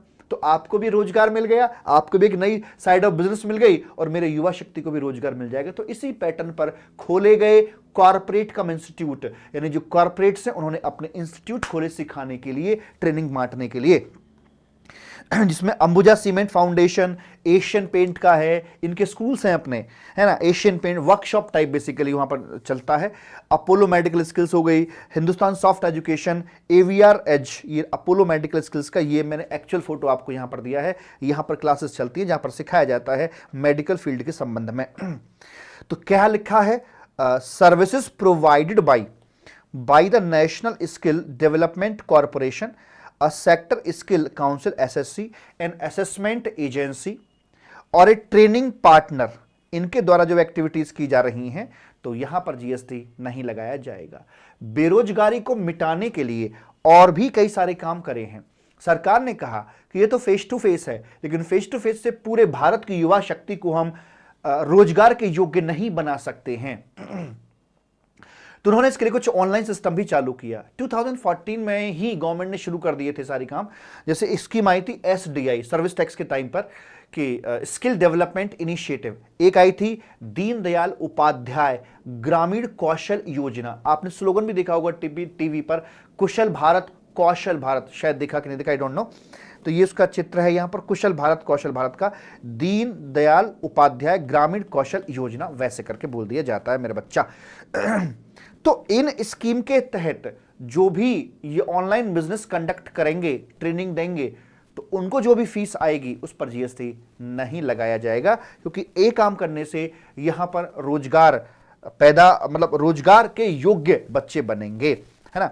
तो बोलते हैं कि service of assessing bodies bye way of assessment under the skill development initiative और दीनदयाल उपाध्याय योजना के अंदर तो कर रहे हैं, तो उन पर जीएसटी नहीं लगाया जाएगा। इसमें आते हैं Disha foundation, IEC foundation, Indian technical education society, Drishti, doctor Divya Kirti sir, KVR info, doctor Reddy's, तो ये इस कैटेगरी में यहां पर आते हैं। इस कैटेगरी पर जीएसटी नहीं लगाया जाएगा, वैसे करके बोल देते हैं। और यहां पर आ गए हैं हम एक बार फिर से।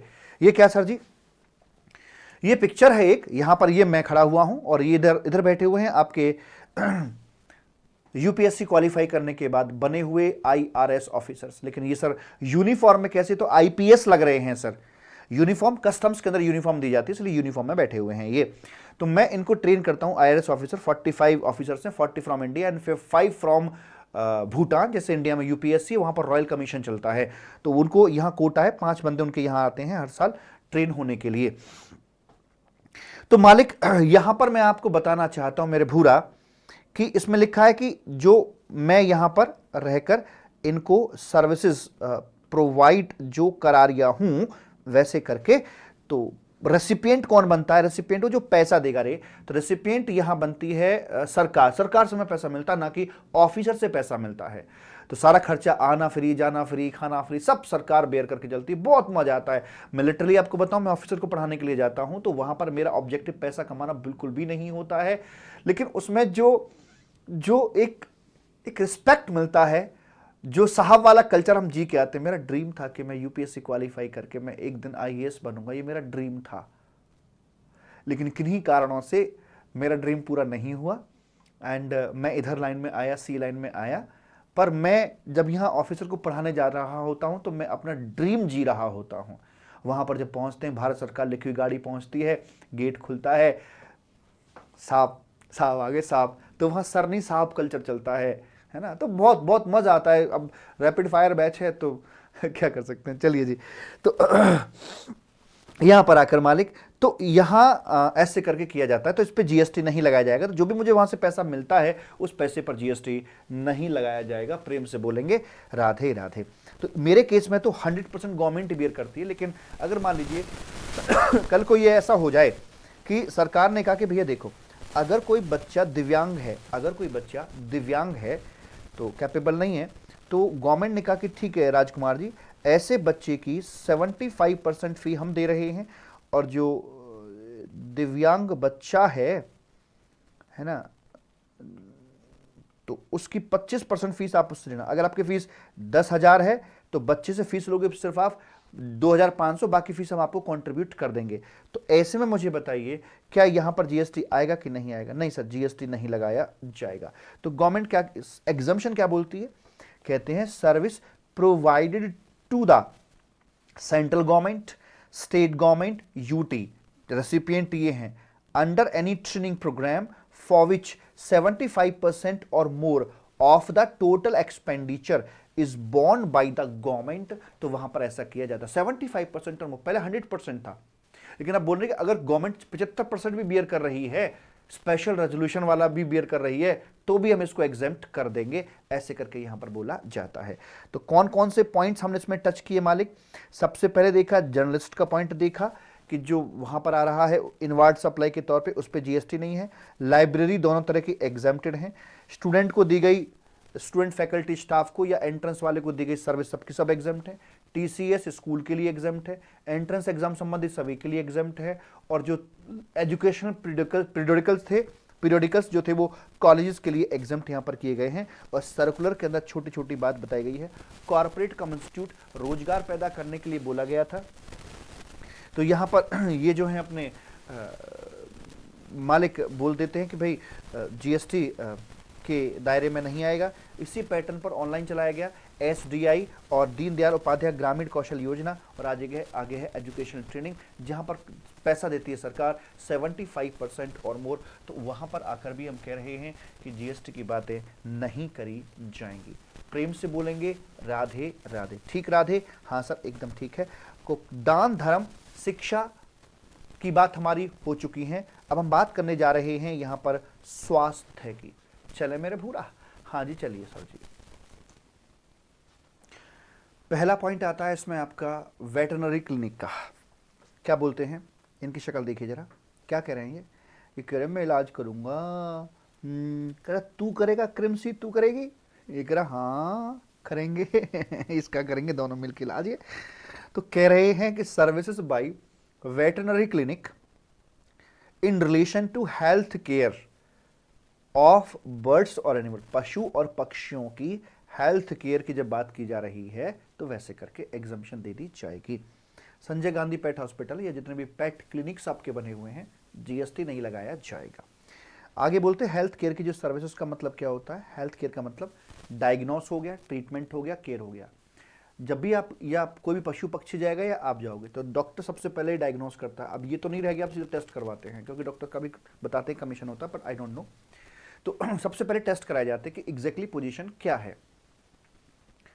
उसके बाद में फिर ट्रीटमेंट शुरू किया जाता है। एंड फिर अगर किसी पेशेंट का ऑपरेशन वगैरह हुआ है तो उसे रूम में रखा जाता है डॉक्टर के ऑब्जर्वेशन में, उसे केयर में बोल देते हैं। तो डायग्नोस करना, ट्रीटमेंट करना, डीटीसी, ये अपना हेल्थ केयर में आता है। हेल्थ केयर मतलब that is DTC, diagnose, treatment और केयर, ये बोला जाता है। आगे लेटेस्ट में क्या हुआ है कि एक एग्जम्पशन को विड्रॉ कर लिया गया है। क्या था इसमें सर? इसमें ऐसा था कि जो कॉर्ड ब्लड बैंक होता है उसकी जो सर्विसेज होती हैं उस पर जीएसटी नहीं लगाया जाता था। मतलब ये कि जब बेबी का जन्म होता है तो ये कॉर्ड नहीं होती, तो कॉर्ड को काट दिया जाता है।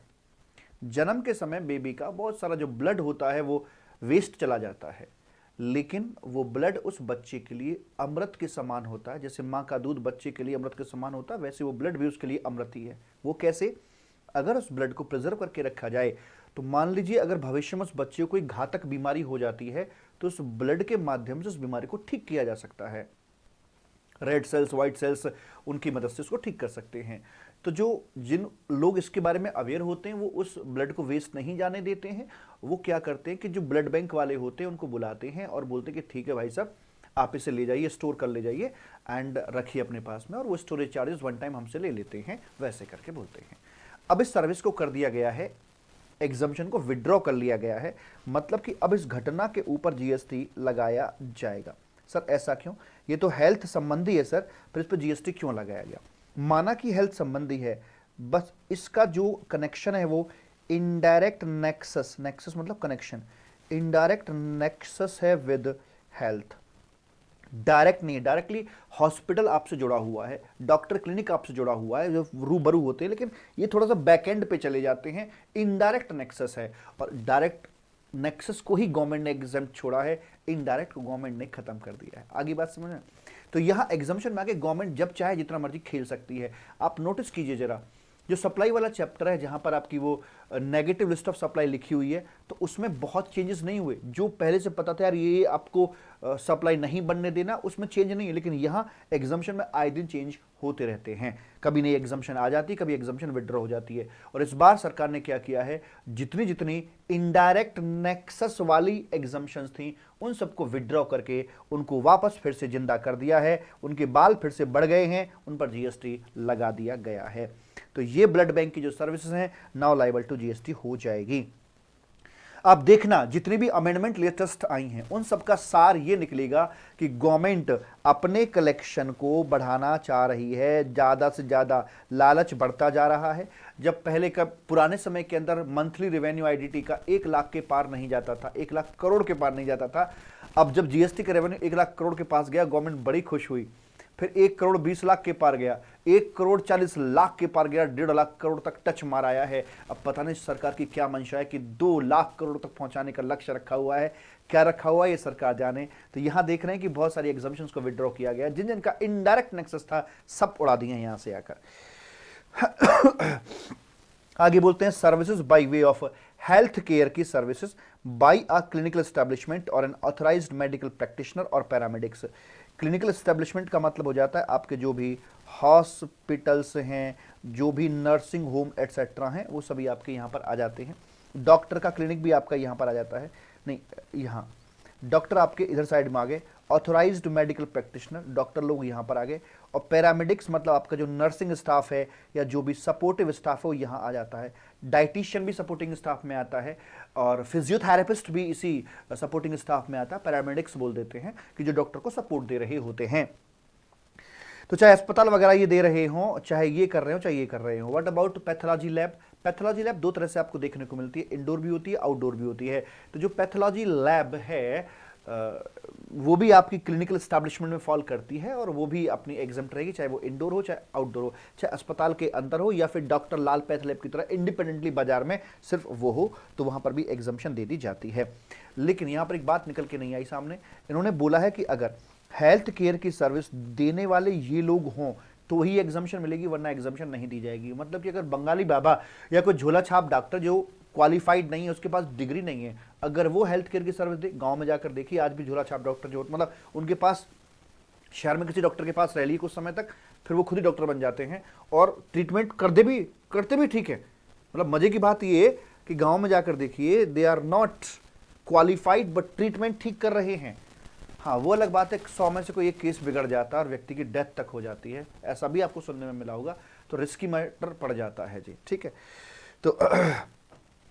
तो हेल्थ केयर की सर्विस अगर देने वाला देगा, ऑथोराइज जिस काम के लिए है कि जिसका काम उसी को साजे और करे तो डंडा बाजे। ठीक है, तो जो जिसको बोला गया है वही करेगा तो ठीक है, एग्जाम्शन है, अदरवाइज एग्जाम्शन नहीं है। What about ambulance services?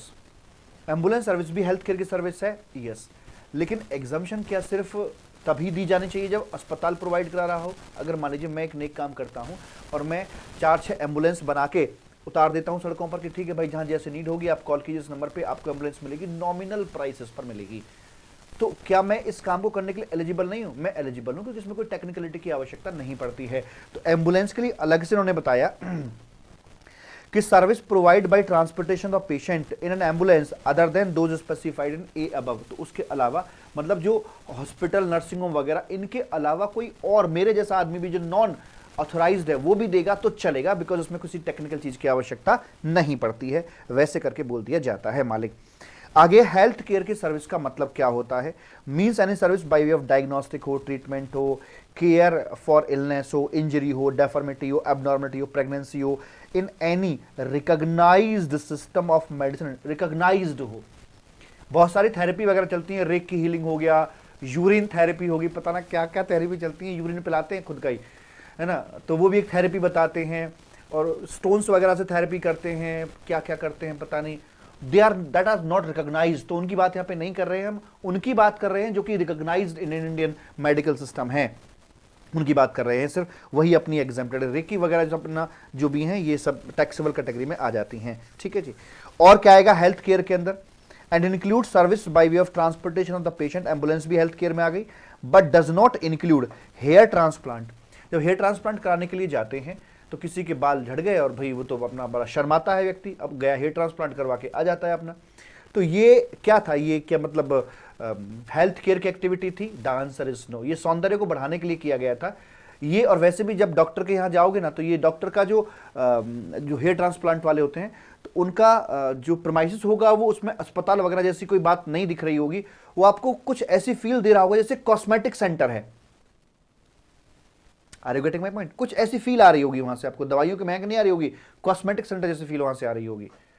Cosmetic and plastic surgeon जो होते हैं वो ये काम करके चलते हैं, और इसके लिए पेशेंट को वैसे भी पूरा एनेस्थीसिया देकर पूरा बेहोश करने की जरूरत नहीं होती है, सिर्फ जितने हिस्से में उन्हें अपना करना होता है उतने हिस्से को नम कर दिया जाता है, सुन्न कर दिया जाता है, एंड वो प्रोसीजर अपना अप्लाई कर देते हैं वैसे करके मालिक।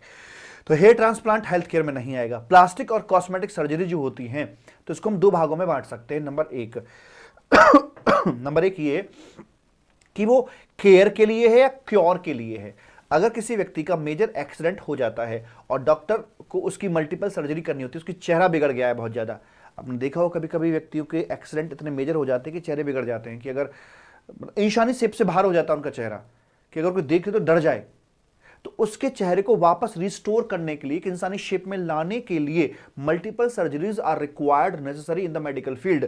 तो अगर ऐसा है तो वो क्योर है, वो इलाज के लिए है, फिर तो वो एग्जेम्प्ट हो जाएगा। लेकिन आपने देखा जो बहुत सारे सेलिब्रिटीज होते हैं खासतौर पे बॉलीवुड की, गालों में डिंपल पड़वाना है, पिंपल पड़वाना है, किसी को होठ मोटे कराने, किसी को पतले कराने, किसी को कुछ कराना है ना, तो बहुत सारी सर्जरीज होती हैं। तो अगर ऐसा करवाया जाता है तो फिर वो आपका सौंदर्य प्रसाधन में आ जाता है, तो फिर मालिक वो टैक्सेबल कैटेगरी के अंदर आ जाएगा। समझ में आ गई बात? Yes sir. तो लिखा है मैंने हेल्थ केयर की सर्विसेज हैं, डायग्नोस, ट्रीटमेंट, केयर वगैरह, and hair transplant, cosmetic, plastic surgery. अगर ये क्योर के लिए है तो इलाज, ई ले आ जाए, इलाज के लिए है तो ही इसको एग्जेम्प्ट किया। सीधे क्या लेट जाते हो यार, सीधे बैठो। हाँ, एम्बुलेंस की सर्विस हो गई, ले जाने के लिए या लाने के लिए, यार कोई भी दे, और ये दी किसके द्वारा दिया नहीं, इनके द्वारा इनको दिया जा रहा हो, तो वैसे करके यहां पर मालिक बात करा दी जाएगी, एग्जाम्पशन दे दी जाएगी। एम्बुलेंस का पॉइंट अलग से मैंने आपको लिख दिया है यहां पर। एंड उसके बाद में आता एक छोटा सा क्वेश्चन पूछा जाता है, और क्वेश्चन में कुछ इस तरह की बात की जाती है कि जैसे मान लीजिए यह एक Columbia Asia hospital, Columbia Asia hospital है ये अरे इंडिया में ही है, हाँ, और यहां से ये किसी पेशेंट का इन्होंने करना है ऑपरेशन, ऑपरेशन करना है, इससे लिए जाते हैं 10,000 रुपये। बड़ा सस्ता है सर, हाँ हाँ क्या दिक्कत है, इस पर जीएसटी नहीं आएगा, हेल्थ केयर में है। अब कुछ डॉक्टर अस्पताल के एम्प्लॉय होते हैं और कुछ सेल्फ एम्प्लॉयड होते हैं। डॉक्टर रमन है एक, और वो अपना बड़े माने हुए डॉक्टर हैं, बड़े डॉक्टर हैं, सब बड़े डॉक्टर साहब हैं, और वो यहाँ पर आते हैं इसको ऑपरेट करने के लिए कि भाई बाहर से हायर किए डॉक्टर कि भाई ये इस पेशेंट का ऑपरेशन यहाँ पे करके चलेंगे। तो अगर देखा जाए तो रिलेशन कैसा बना, सप्लायर इनके लिए ये हैं और पेशेंट यहाँ ये इसको पैसा देंगे, और इनकी देखा जाए तो सप्लायर ये हैं रेसिपिएंट हॉस्पिटल बन जाता है। यहाँ 10,000 रुपये पेशेंट से आए थे, 7,575% इनको दे दिया, 25% हॉस्पिटल अपने रख के चलेगा क्योंकि उसका भी अपना खर्चा पानी होता है, पूरा इंफ्रा उसका है अपना। तो क्या इस पर जीएसटी आएगा? नहीं आएगा सर, ये भी हेल्थ केयर की सर्विस है। तो कहना ये चाहते हैं कि ऐसा नहीं है कि हेल्थ केयर की सर्विस डायरेक्ट रेसिपिएंट यही बने, अगर अस्पताल को ये से दी जा रही है तो वहां पर भी जीएसटी नहीं लगाया जाएगा। Recipient is not relevant, recipient कौन है, पॉइंट इज दिस, क्या सर्विस देने वाला कौन है और सर्विस क्या दे रहा है। अगर वैसा कुछ क्वालिफाई कर जाएगा तो जीएसटी नहीं लगाया जाएगा। पहली बात ये हो जाती है, ये आपका यहां पर लिखा हुआ है क्वेश्चन और इसका आंसर ऐसे करके मालिक आ जाता है। दूसरी बात आती है फूड सप्लाई की। जैसे मान के चलिए यहां पर ये हो गया जी आपका कोलंबिया एशिया हॉस्पिटल है, और मालिक इसमें हो क्या रहा है दरअसल कि यहां पर ना अपनी इनकी खुद की कैंटीन है, ओन कैंटीन है। कैंटीन से खाना दो जगह के लिए सप्लाई किया जाता है, इंडोर और आउटडोर। इंडोर का मतलब ये हो गया कि जो रूम में जो पेशेंट्स हैं उनका खाना यहां से जा रहा होता है। तो ये जो खाना गया है क्या ये आपका हेल्थ केयर में आएगा कि नहीं आएगा? जो हम पढ़ते हैं ना DTC, डायग्नोस्टिक ट्रीटमेंट और केयर, तो ये यहाँ पर केयर वर्ड के अंदर फॉल कर जाता है। तो जो वहाँ पर दिया जा रहा है वो केयर में फॉल करेगा, और ये हेल्थ केयर की सर्विस में फॉल कर जाएगा, और यहाँ पर जीएसटी नहीं लगाया जाएगा। अब जो अटेंडेंट होते हैं वो वहाँ पर रोटियाँ वही तोड़ते हैं जाकर साहब, कैंटीन में बैठ के खाते हैं या जैसे भी लेके खाते हैं, या कुछ बाहर के व्यक्ति भी कभी कभी कैंटीन में आके मुंह मार जाते हैं। तो ये आउटडोर के लिए जा रहा है, तो क्या ये हेल्थ केयर में आएगा? ये हेल्थ केयर में नहीं आ सकता, इस पर जीएसटी अपना मालिक लगा दिया जाएगा। आगे बात समझ में? ऐसे ही सीन होता है फार्मेसी का। तो फार्मेसी से जो दवाइयाँ आपकी इधर जा रही हैं वो आपके हेल्थ केयर में आ जाती हैं, उन दवाइयों पर जीएसटी की बात नहीं की जाएगी क्योंकि वो बंडल्ड सर्विस में आ जाता है। तो सर्विस के अंदर ही उनको क्लासीफाई कर दिया जाएगा, खुद का एग्जिस्टेंस गोलियां नहीं रख पाएंगी, घुल जाएंगी पानी में जाकर। लेकिन अगर आप आउटडोर से मतलब नॉर्मल तरीके से बाहर से खरीद रहे हो, लेके जा रहे हो, वो पेशेंट को इंडोर सप्लाई नहीं की जा रही है, तो निश्चित तौर पर जो मेडिसिन है उन पर जीएसटी अपना लगाया जाएगा। सर मान लीजिए कोई बाहरी कैंटीन है, कोई आउटसाइड रेस्टोरेंट कह लीजिए या कोई कैंटीन कह लीजिए, तो वहां से कैंटीन अपनी नहीं है अस्पताल की, वहां से मरीजों का खाना पहले यहां पर आता है, सप्लायर ये बनते हैं, रेसिपिएंट आपके ये बनते हैं, और फिर यहां से ऐसे ऐसे करके आगे सप्लाई किया जाता है। तो हमें ये नहीं बता सकते कि खाना कौन गया, कहां गया, कैसा गया, इस पर कंट्रोल नहीं हो सकता, इसलिए यहां पर जीएसटी निश्चित तौर पर लगाया जाएगा। सिर्फ एक सिचुएशन में बचेगा कि जब इंडोर पेशेंट को सप्लाई किया जा रहा है तो बचेगा, वरना जीएसटी हर सिचुएशन में अपना लगा दिया जाएगा। आई होप बात समझ में आ गई होगी। ये आपकी फूड वगैरह वाली बातें यहां पर लिखी हुई हैं। अब इसमें आई है एक लेटेस्ट क्लैरिफिकेशन, जो आईवीएफ टेक्नोलॉजी के थ्रू जो बच्चे होते हैं, तो वो जो प्रोसीजर है आईवीएफ वाला, तो बताइए उस पर जीएसटी आएगा कि नहीं आएगा? तो वो आपका हेल्थ केयर का हिस्सा है कि नहीं, ये इसके बारे में कोई क्लैरिफिकेशन नहीं थी। मैं पहले से कहता आया कि हाँ भैया ये हेल्थ केयर का हिस्सा, बताइए ये नहीं होगा तो और क्या होगा बताइए, इस पर जीएसटी नहीं लगना चाहिए। बट लेटेस्ट में इसके ऊपर सर्कुलर आया हुआ है और कहा है कि आईवीएफ बोले तो no GST at all. Yup, यहां पर जीएसटी नहीं लगाया जाएगा। एक और इस बार बड़ा चेंज किया सरकार ने यहां पर आकर कि जो रूम्स होते हैं, दरअसल जो रूम्स हम देख रहे होते हैं उनमें क्या, देखिए अस्पताल का जब हम मुआयना करते हैं तो एक तो में आईसीयू वाले रूम्स होते हैं, आईसीयू हो गया, या फिर उसे सीसीयू क्रिटिकल केयर यूनिट के नाम से बुलाते हैं, सीसीयू हो गया, जो बेड पड़े होते हैं भाई, पेशेंट दो जगह रहेगा अगर इंडोर है तो, आईसीयू में सीसीयू हो गया। एक होता है नियोनेटल इंटेंसिव केयर, एनआईसीयू, मतलब मैं तो आईसीयू बोलूंगा तो मान के चलो सारे आगे इसमें, एनआईसीयू ये हो गया है ना, और आईसीसीयू हो गया, intensive cardiac care unit, ICCU हो गया एटसेट्रा। तो एक तो इनके बेड होते हैं, यहां पड़े होते हैं, पेशेंट यहां पर होगा। और बताइए इस पर जीएसटी आएगा नहीं आएगा? सर कैसी बात कर रहे हो, पेशेंट कितनी क्रिटिकल पोजीशन में और आपको जीएसटी की सूझ रही है, शर्म नहीं आती? नहीं आएगा, ठीक है जी। तो यहां तो हालात बहुत ज्यादा गंभीर होती है, जीएसटी की बात नहीं करेंगे। चाहे इसका जो रेंट था वो 20,000 पर डे ही क्यों ना हो, तब भी 20,000 हो चाहे 2 लाख रुपए पर डे क्यों ना हो, कुछ भी हो जाए भाई, यहां पर जीएसटी की बात हो ही नहीं सकती, नेवर एवर, हम जीएसटी की बात कर ही नहीं सकते। लेकिन जब पेशेंट आईसीयू से बाहर निकल जाता है, वो नॉर्मल रूम के अंदर आ जाता है, तो यहां आके अब सब खुशी का माहौल होता है। रूम में आ जाने का मतलब खुशी की बात होती है कि आप बच गए, लाइफ बच गई है। तो यहां पर सरकार ने एक तिगड़मबाजी लगा दी इस बार आकर, कहा कि ये बताओ रूम कितना है, मतलब रूम का रेंट क्या है, क्या उसका किराया 5,000 से ऊपर है या फिर किराया उसका अप टू 5,000 है। अगर अप टू 5,000 है तो गरीब आदमी बोल दिया, कहा कि जीएसटी नहीं लगेगा। लेकिन अगर आपके पास रूम ऐसा है, वीवीआईपी रूम लेके बैठे हो, 5,000 से ऊपर का रूम है, तो भैया अब इस रूम की पूरी वैल्यू के ऊपर जीएसटी लगवा दिया जाएगा। तो जो अमेंडमेंट है वो ये वाली है मालिक, ये वाली, ये वाली अमेंडमेंट है। ये पहले से जीएसटी के दायरे में नहीं था, ये भी नहीं था, बस ये है कि 5,000 से ऊपर का अगर रूम है, 5,000 से ऊपर का अगर रूम है तो भाई साहब जीएसटी लगा दिया जाएगा। लेकिन जो आईसीयू वाला बेड होता है, जो रूम्स बने हुए होते हैं आपके, उसमें भाई साहब चाहे कितना भी हो वो ऑलवेज एग्जेम्प्ट रहेगा, बात भी ठीक है। लेकिन जहां आराम आ गया थोड़ा सा, वहां पर ऐसे करके बोल दिया जाता है। वही वाली बात आपकी यहां पे लिखी हुई है कि following will be taxable, the service provide by the clinical establishment है, जहां पर रूम रेंट इतना बनता है तो फिर वैसे करके टैक्सेबल कर देंगे। लेकिन इस टैक्सेबिलिटी वाले पॉइंट में ये आपके एक्सक्लूड कर दिए गए, मतलब कि ये आपके ऑलवेज एग्जेम्प्टेड ही रहेंगे। प्रेम से बोलेंगे राधे राधे, ठीक है राधे, हाँ सर एकदम ठीक है, तो बढ़ जा मेरे लाल आगे। तो ये था अपना हेल्थ केयर का जुड़ा हुआ पॉइंट था, एंड कि हमने देखा अच्छे से, एक एक पॉइंट को हमने समझा और देखा। आगे है रिहैबिलिटेशन प्रोफेशनल्स। यस सर, ये होता है बाबू मेरे नशा मुक्ति केंद्र, नशा मैं उक्ति मुक्ति और केंद्र। लोग नशे की गिरफ्त में आ जाते हैं, और एक बार जब नशा पकड़ लेता है ना, तो नशा बहुत गंदी चीज होती है यार, वो छोड़ता नहीं है। फिर व्यक्ति तड़पता रहता है कि छोड़ दे छोड़ दे छोड़ दे, लेकिन वो छोड़ता नहीं है यार। कुछ बिरले ही ऐसे होते हैं जो उस गिरफ्त से छूट पाते हैं परमानेंटली, वरना होता क्या है, कुछ समय के लिए अब जो व्यक्ति फंस जाता है नशे के चक्रव्यूह में, कुछ समय के लिए भागता है वहां से, लेकिन थोड़ी दूरी चल पाता है, उसे फिर पकड़ के ले जाते हैं और फिर उसका वो नशे की भट्टी में झोंक दिया जाता है। जिंदगी बर्बाद हो जाती है। नशे से दूर रहिएगा, उम्र कच्ची है इसलिए बता रहा हूं मैं आपको, बहुत बुरी चीज होती है। Service provide by the recognised rehabilitation professionals. तो रिहैबिलिटेट करने का मतलब पुनर्जीवन, यानी कि जो व्यक्ति नशे में चला गया, मतलब वो मौत के मुंह में चला गया, डेथ के मुंह में चला गया, वहां से बाहर निकालना मतलब उसको एक नया जीवन देने के समान होता है।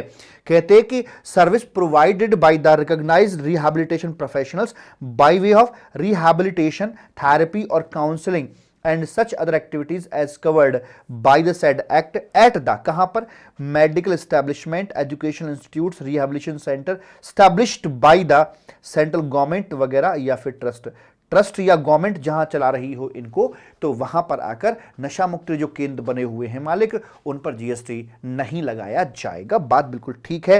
हेल्थ से जुड़ा हुआ मुझे लगता है कि सबसे बड़ा पॉइंट यही है। आगे है बायोमेडिकल वेस्ट। ये भी एक इनडायरेक्ट सर्विस अपनी हुआ करती थी, मतलब इसका इनडायरेक्ट नेक्सस था with the health care. Indirect nexus health care, ये अस्पताल के पीछे रहती है, आपने शायद देखी भी ना होगी। हमारे आपके घरों से निकलने वाला जो वेस्ट होता है वो क्या है, प्याज के छिलके अगर खाते हैं तो लहसुन के छिलके, आलू के छिलके हो गए, थोड़ा बहुत मिट्टी, कूड़ा करकट, कागज के टुकड़े वगैरह वगैरह, बच्चों ने कुछ फेंक दिया, ये कर दिया वो कर दिया, तो इस तरह का हमारा वेस्ट घरों से निकलता है। अस्पताल का वेस्ट कैसा होता होगा, कभी देखा है? हाँ, कुछ ऐसा होता है, क्या बोलूँ मैं, कुछ ऐसा दिख रहा होता है अस्पताल का वेस्ट, टूटे हुए सिरिंज हो गई, ब्लड से भरे हुए सने हुए कपड़े हो गए, लाइक दैट, ऐसे करके होता है। तो अगर इसको खुले में फेंक दिया जाए तो ये शायद घातक बीमारियों को जन्म दे देगा। तो गवर्नमेंट गाइडलाइन के मुताबिक इनको ट्रीट करना, जो रिसाइकलेबल है उनको रिसाइकल किया जाता है, जो रिसाइकलेबल नहीं है उनको डिस्ट्रॉय कर दिया जाता है। तो इसके लिए एक कॉन्ट्रैक्ट दे दिया जाता है, जो हॉस्पिटल ये होते हैं, नर्सिंग होम होते हैं, तो एक synergy waste management private limited करके है, तो उनके टाई अप से अस्पतालों से कूड़ा ले जाते हैं यहाँ से, अपने प्लांट में ले जाकर रिसाइकल या उनको डिस्ट्रॉय कर दिया जाता है, फाइनली ट्रीट कर दिया जाता है। तो इस सर्विस को एग्जेम्प्ट कर रखा था, लेकिन सरकार ने कहा कि नहीं, इट हैज इनडायरेक्ट नेक्सस, क्योंकि अस्पताल में पेशेंट कहां से आ रहे हैं, करें या ये वाली को करें, इसकी बात करो ना, ये हेल्थ केयर की सर्विस है, हेल्थ केयर की सर्विस ये दी जा रही है भाई साहब। तो हाँ, यहां से अगर ये फैला रहेगा कूड़ा, उससे बीमार होकर जब यहां आएगा तो यहां तो एग्जम्पशन दे देंगे, लेकिन प्रिकॉशनरी पे हम बात नहीं करके चलेंगे, वैसे करके बोल दिया जाता है। तो indirect nexus with the health, तो इसलिए इस एग्जम्पशन को भी इस बार विड्रॉ कर लिया गया है। तो नाउ बायोमेडिकल वेस्ट की जो सर्विसेज हैं, अब उन पर जीएसटी लगा दिया जाएगा। ओके, सरकार अपने आंकड़े को बढ़ाने की कोशिश कर रही है, वो चाह रही है कि हम जल्द से जल्द 2 लाख करोड़ के लेवल को अचीव कर लें, ऐसे करके मालिक। आगे है पब्लिक कन्वीनियंसेस, जन सुविधाओं की बात कर रहे हैं मालिक, क्या भला, services by way of public conveniences, जहां पर जा, अरे ये इसकी बात कर रहे हैं, सुलभ शौचालय, 2 रुपए, 5 रुपए, 10 रुपए, 20 रुपए, यहां पर इनकी बातें की जा रही है मालिक। जो भी चार्जेस लगते हैं इन पर भी जीएसटी अपना नहीं लगाया जाएगा जन सुविधाओं पर। तो ये थी आपकी हेल्थ केयर से जुड़ी हुई कई सारी बातें, ऐसे करके, और प्रेम से बोलेंगे मालिक राधे राधे। ठीक है राधे? हाँ सर जी, एकदम ठीक है। तो चल मेरे बच्चा, बढ़ते हैं आगे। दान धर्म शिक्षा स्वास्थ्य, दान धर्म शिक्षा स्वास्थ्य, और अब आ गया नंबर खेल का, स्पोर्ट्स का आ गया है, क्योंकि यार जब तक हम खेलेंगे नहीं तो फिर आगे कैसे बढ़ेंगे मालिक, है ना। हाँ जी, तो ये हमारी बात हुई है। स्पोर्ट्स में आ गया फीफा, फूफा नहीं, फीफा, तो ये फीफा है, और ये इंटरनेशनल प्रैक्टिस है, जिसके चलते हुए यहां पर एग्जम्पशन दी जा रही है। तो इसमें लिखा है कि फीफा सर्विसेज दे या ले, जीएसटी नहीं लगाया जाएगा। जो एंट्री टिकट वगैरह है उन पर जीएसटी की बात नहीं करी जाएगी। Any kind of service given by the FIFA और फूफी दे या ले, जीएसटी नहीं लगाया जाएगा, ऐसे करके। तो ये तो रहा भाई साहब मेंस कैटेगरी में ऊपर वाला, ठीक है। नीचे है विमेंस कैटेगरी का, महिलाएं भला पीछे कैसे रह सकती हैं। सर्विस प्रोवाइडेड, दे रहे हो या ले रहे हो। FIFA under 17 women's world cup 2020 जो अभी तक हुआ नहीं है, कोविड आ गया था बीच में, व्हेनेवर रीशेड्यूल्ड, तो वो सर्विस दे या ले, जीएसटी की बात नहीं करेंगे। अरे मोटी बात दिमाग में रखना, फीफा जहां देखे जाए ना तो भाई फूफा, इसका भी कारण है कि फूफा को फूफा ही क्यों कहा जाता है, फूफा, वो क्यों करते हैं ऐसे, गुस्सा क्यों हो जाते हैं, उसके पीछे कारण है, पर मैं अभी नहीं बता सकता आपको, क्योंकि हमारे पास, हमें समय वेस्ट नहीं करना अपना। आगे है एएफसी, अरे केएफसी नहीं, एएफसी, ये क्या है, एशियन फुटबॉल कन्फेडरेशन, ये भी वही है, ये भी सर्विस दें या लें, बाई और टू। ओ भाई साहब, जहां भी फुटबॉल आएगी, जहां भी फुटबॉल आएगी तो उसको फुटबॉल ही बना देंगे हम यहाँ के, उसका जीएसटी नहीं लगाया जाएगा। आई बात समझ में, चाहे फुटबॉल आपकी तरफ आ रही है या आपसे दूर जा रही है, नो क्वेश्चन ऑफ जीएसटी। आगे है स्पॉन्सरशिप ऑफ स्पोर्टिंग इवेंट, खेलोगे कूदोगे, पहले बोलते थे ना कि पढ़ोगे लिखोगे बनोगे नवाब, खेलोगे कूदोगे बनोगे खराब, हमने बचपन में यही सुना था, लेकिन मुझे लगता है कि यह बिल्कुल ठीक नहीं था। मुझे बताइए आपके एरिया का आईएएस ऑफिसर कौन है, डिस्ट्रिक्ट मजिस्ट्रेट कौन है, डू यू नो? नहीं ना, नहीं पता। अच्छा चलो, अपने एरिया का पता भी है तुम्हें, तुम्हारा डीएम कौन है तुम्हारे एरिया का, दूसरे डिस्ट्रिक्ट का डीएम पता है तुम्हें, पड़ोसी डिस्ट्रिक्ट का डीएम कौन है, नहीं पता ना, नहीं पता ना। अच्छा ठीक है, नीरज चोपड़ा कौन है, सबको पता है। खेल कूद गई तो सर है भाई, खेल कूद गए सर भाई साहब, समझ में आ गई बात। चलो, तो खेलों को बढ़ावा देना बड़ा जरूरी है। और हमें जोश तब आता है बढ़ावा देने के लिए जब अमेरिका, चाइना ये लूट रहे होते हैं मेडल्स को, और हमारे हिस्से में इक्का दुक्का मेडल अगर आ जाए तो भाई साहब उसी पे जश्न मनता है कि यस हमने कर दिखाया। हम कितने सारे मेडल ला सकते हैं अगर हम पहले से चीजों को ठीक करके चलें। तो जो पैसा, जो इनाम दिया जाता है खिलाड़ी को सरकार के द्वारा, स्टेट गवर्नमेंट के द्वारा कि 5 करोड़, 10 करोड़, 2 करोड़ रुपए, इस पैसे को इनाम के तौर पर ना देकर खिलाड़ियों की तैयारियों में लगा दें तो शायद कहीं ज्यादा गोल्ड मेडल हमारे पास में आ जाएंगे। क्योंकि जब गोल्ड मेडल आ जाता है ना, ओलंपिक वगैरह से ले आते हैं झटक के, तो सरकार जी आपको पैसे देने की जरूरत नहीं है।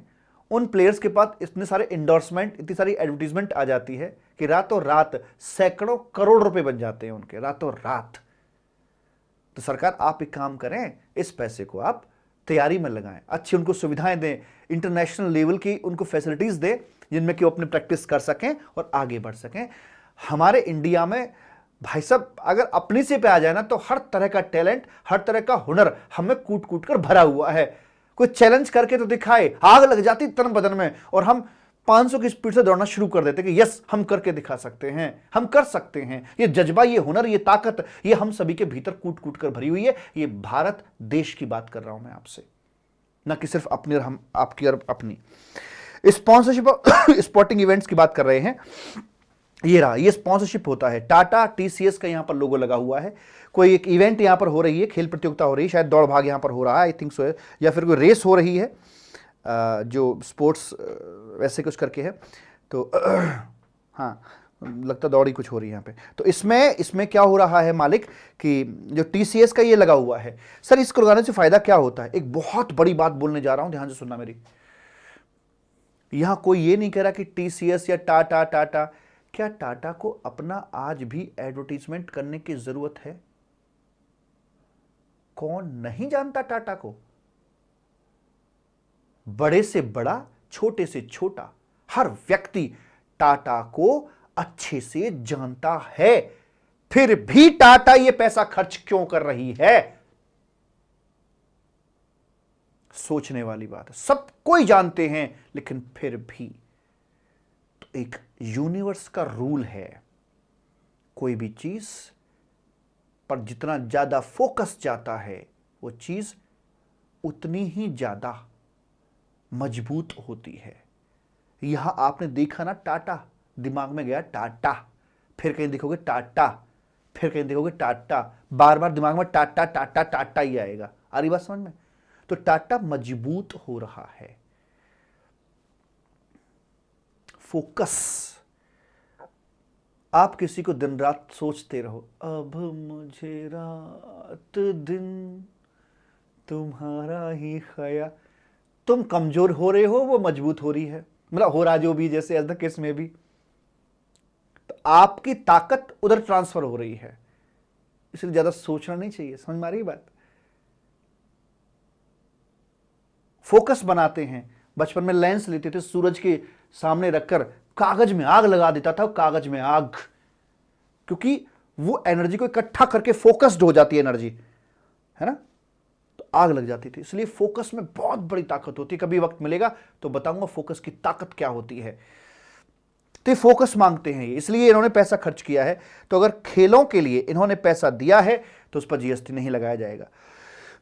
होता क्या है कि ये जो टूर्नामेंट बॉडीज होती है, जो ऑर्गेनाइजर होते हैं, इनके पास फंड नहीं होता, पब्लिक होती है फोकस बनाने वाली। और ये जो कॉर्पोरेट्स होते हैं ये हमेशा पब्लिसिटी के भूखे रहते हैं, फोकस बनवाने के लिए भूखे रहते हैं। तो ये एक दूसरे की मदद करते हैं, आन मिलो सजना, ये से फंड देते हैं और ये इसे यहां पर एक तरह से पब्लिसिटी इनको मिलती है, फोकस्ड बनवाने के लिए पब्लिक मिलती है। तो इसके ऊपर जीएसटी नहीं लगाया जाएगा, वैसे करके बोल दिया जाता है। सर अगर किसी और चीज के केस में स्पॉन्सरशिप दी हो तो फिर वो टैक्सेबल करा दी जाएगी। जैसे कि जो नेपाली बच्चे हैं उनका 10-12 अप्रैल के आसपास में नया साल मनता है। तो एक बार की बात है जब एल्डाइन सी ये बना था 2014-15 की मैं आपसे बात कर रहा हूं, तो 8-9 साल पहले, तो वहां पर वो बच्चे आए कि बोले कि भाई हम आपके एल्डाइन सीए का बोर्ड अपने फंक्शन में लगाएंगे, 2000 सीए के बच्चे होंगे वहाँ पर आकर, एंड तो कुछ फंड दीजिए आप हमें। हमने कहा ठीक है जी। तो हमने एल्डाइन सीए का बोर्ड लगवा दिया उनके स्टेज पर जाकर, फोकस बना लोगों का कि यार ये कौन है, क्या है, कैसे है। तो फोकस बनवाने के लिए ही इतने सारे ये होर्डिंग्स वगैरह सब कुछ लगवाए जाते हैं मालिक। प्रेम से बोलेंगे राधे राधे। ठीक राधे, यस सर। आगे बढ़ते हैं। Service provided to a recognised sports body, service provided to a recognised sports body की बात कर रहे हैं। क्या बोलते हैं मैं आपको बताता हूं। देखिए, ये इंडिविजुअल्स हैं, player, referee, umpire, coach, manager. Player referee umpire, coach, manager. अगर ये लोग अपनी सर्विसेज दे रहे हैं किसी रिकॉग्नाइज्ड स्पोर्ट्स बॉडी को, जैसे कि बीसीसीआई, तो इनको मिलने वाले पैसे पर जीएसटी नहीं लगाया जाएगा। विराट कोहली साहब को जो पैसा मिलता है बीसीसीआई से, उस पर जीएसटी नहीं लगाया जाएगा। सर बाकी अगर कोई जैसे सिलेक्टर हो गया, कमेंट्रेटर, गुरु, है ना, ग्राउंड सर्विस एक्सेट्रा, इन पर इनका नाम एग्जम्पशन में नहीं लिखा हुआ है, सिर्फ ये नाम लिखे हुए हैं, तो ये अपने नॉर्मल तरीके से टैक्सेबल कैटेगरी में ही रहेंगे, जीएसटी लगेगा। सर अगर ये सर्विस किसी नॉन रिकॉग्नाइज्ड स्पोर्ट्स बॉडी को दे, फॉर एग्जांपल जैसे देखिए IPL recognised sports body, RSB recognised sports body. एक आईपीएल तो इंडियन प्रीमियर लीग जो कि बीसीसीआई का अंग है, वो तो रिकॉग्नाइज्ड स्पोर्ट्स बॉडी है, लेकिन आईपीएल की जो फ्रेंचाइजीज हैं, दिल्ली डेयरडेविल्स वगैरह, चेन्नई एक्सप्रेस वगैरह जो है अपने ये जो बिजनेसमैन ने जो ओन कर रखी हैं, ये रिकॉग्नाइज्ड स्पोर्ट्स बॉडी नहीं है। इसका मतलब आईपीएल में जो पैसा मिलता है खिलाड़ियों को 10 करोड़, 8 करोड़, 15 करोड़, ये अपना टैक्सेबल कैटेगरी में आ जाएगा। आईपीएल की फ्रेंचाइजी की बात कर रहा हूं। सॉरी। अच्छा ठीक है जी। दूसरा ये हो गया अपना, और ये अगर इनको दे, मैं कह रहा हूं भाई साहब सिर्फ कॉम्बिनेशन एक ही एग्जेम्प्ट है, player, umpire, coach, manager, referee. अगर ये अपनी सर्विस किसी आरएसबी को देती हैं, आरएसबी को, रिकॉग्नाइज्ड स्पोर्ट्स बॉडी को देते हैं, तो ही बात बनेगी एग्जम्पशन की, अदरवाइज नहीं होगी। दूसरा, एक आरएसबी अगर दूसरी आरएसबी को देती है तो भी एग्जम्पशन दे दी जाएगी, जैसे कि बीसीसीआई के अंगों में और भी आते हैं, जैसे UP cricket association, Maharashtra cricket association हो गया अपना ना, जैसे ये रहा यूपी क्रिकेट एसोसिएशन, तो ये भी अपनी आरएसबी है। तो एक आरएसबी दूसरी आरएसबी को देगी तो वहां पर भी अपना जीएसटी नहीं लगाया जाएगा। यही दो बातें इधर आप मालिक अपने लिखी हुई हैं। क्या बोला? Service provided to a recognized sports body by an individual as a player, referee, umpire, coach or team manager for participation in a sports event organized by a recognized sports body। या फिर ऊपर से पढ़ेंगे कि जब एक RSB service दे रही है किसी अनदर आरएसबी को, तो वहां पर भी आपका जीएसटी नहीं लगाया जाएगा। प्रेम से बोलेंगे राधे राधे। चले भूरा? हाँ सर जी, चलिए आगे बढ़ते हैं। लीजिए साहब, ये भी अपना निपट लिया। तो दान, धर्म, शिक्षा, स्वास्थ्य और खेल तक की हमारी बात यहां पर करी जा चुकी है। और खेलों में फूफा देखा, फूफी देखी, मतलब मेंस कैटेगरी, विमेंस कैटेगरी दोनों देख लिया। केएफसी नहीं, एएफसी भी आ गया। खेलों की स्पॉन्सरशिप हो गई और मालिक स्पोर्ट्स की बात होगी। तो आपको चीजें बाई हर्ट याद नहीं रखनी, लेकिन जब एग्जाम में न्यूमेरिकल क्वेश्चन आएगा तो वहां आपको पता होना चाहिए कि क्या ये ट्रांजैक्शन एग्जेम्प्टेड है या नहीं है। That's all my dear. ठीक है साहब? हाँ सर जी, बिल्कुल ठीक है, और कोई दिक्कत वाली बात दूर दूर तक नहीं है। ऐसे करके मालिक बोल दिया जाता है। प्रेम से बोलेंगे राधे राधे। प्रेम से बोलेंगे राधे राधे। ठीक है राधे? हाँ सर बिल्कुल ठीक है। कर क्या रहे हो राधे? मैं कुछ कर रहा हूँ, मेरी मर्जी, मैं कुछ कर नहीं सकता क्या?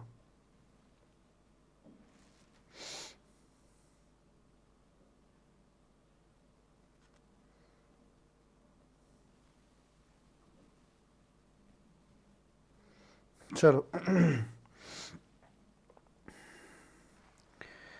तो ये हमारी बात हो चुकी है यहाँ पर आकर मालिक, एंड उसके बाद में आगे क्या आगे से होगा देखा जाएगा। चलो, ब्रेक का टाइम हुआ कि नहीं हुआ?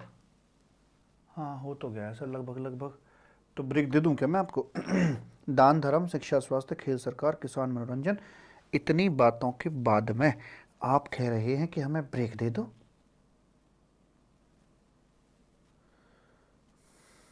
आप कह रहे हैं ब्रेक दे दो? हाँ ले लो, क्या दिक्कत है, ब्रेक ले लो। ब्रेक के बाद में मिलते हैं, ब्रेक के बाद।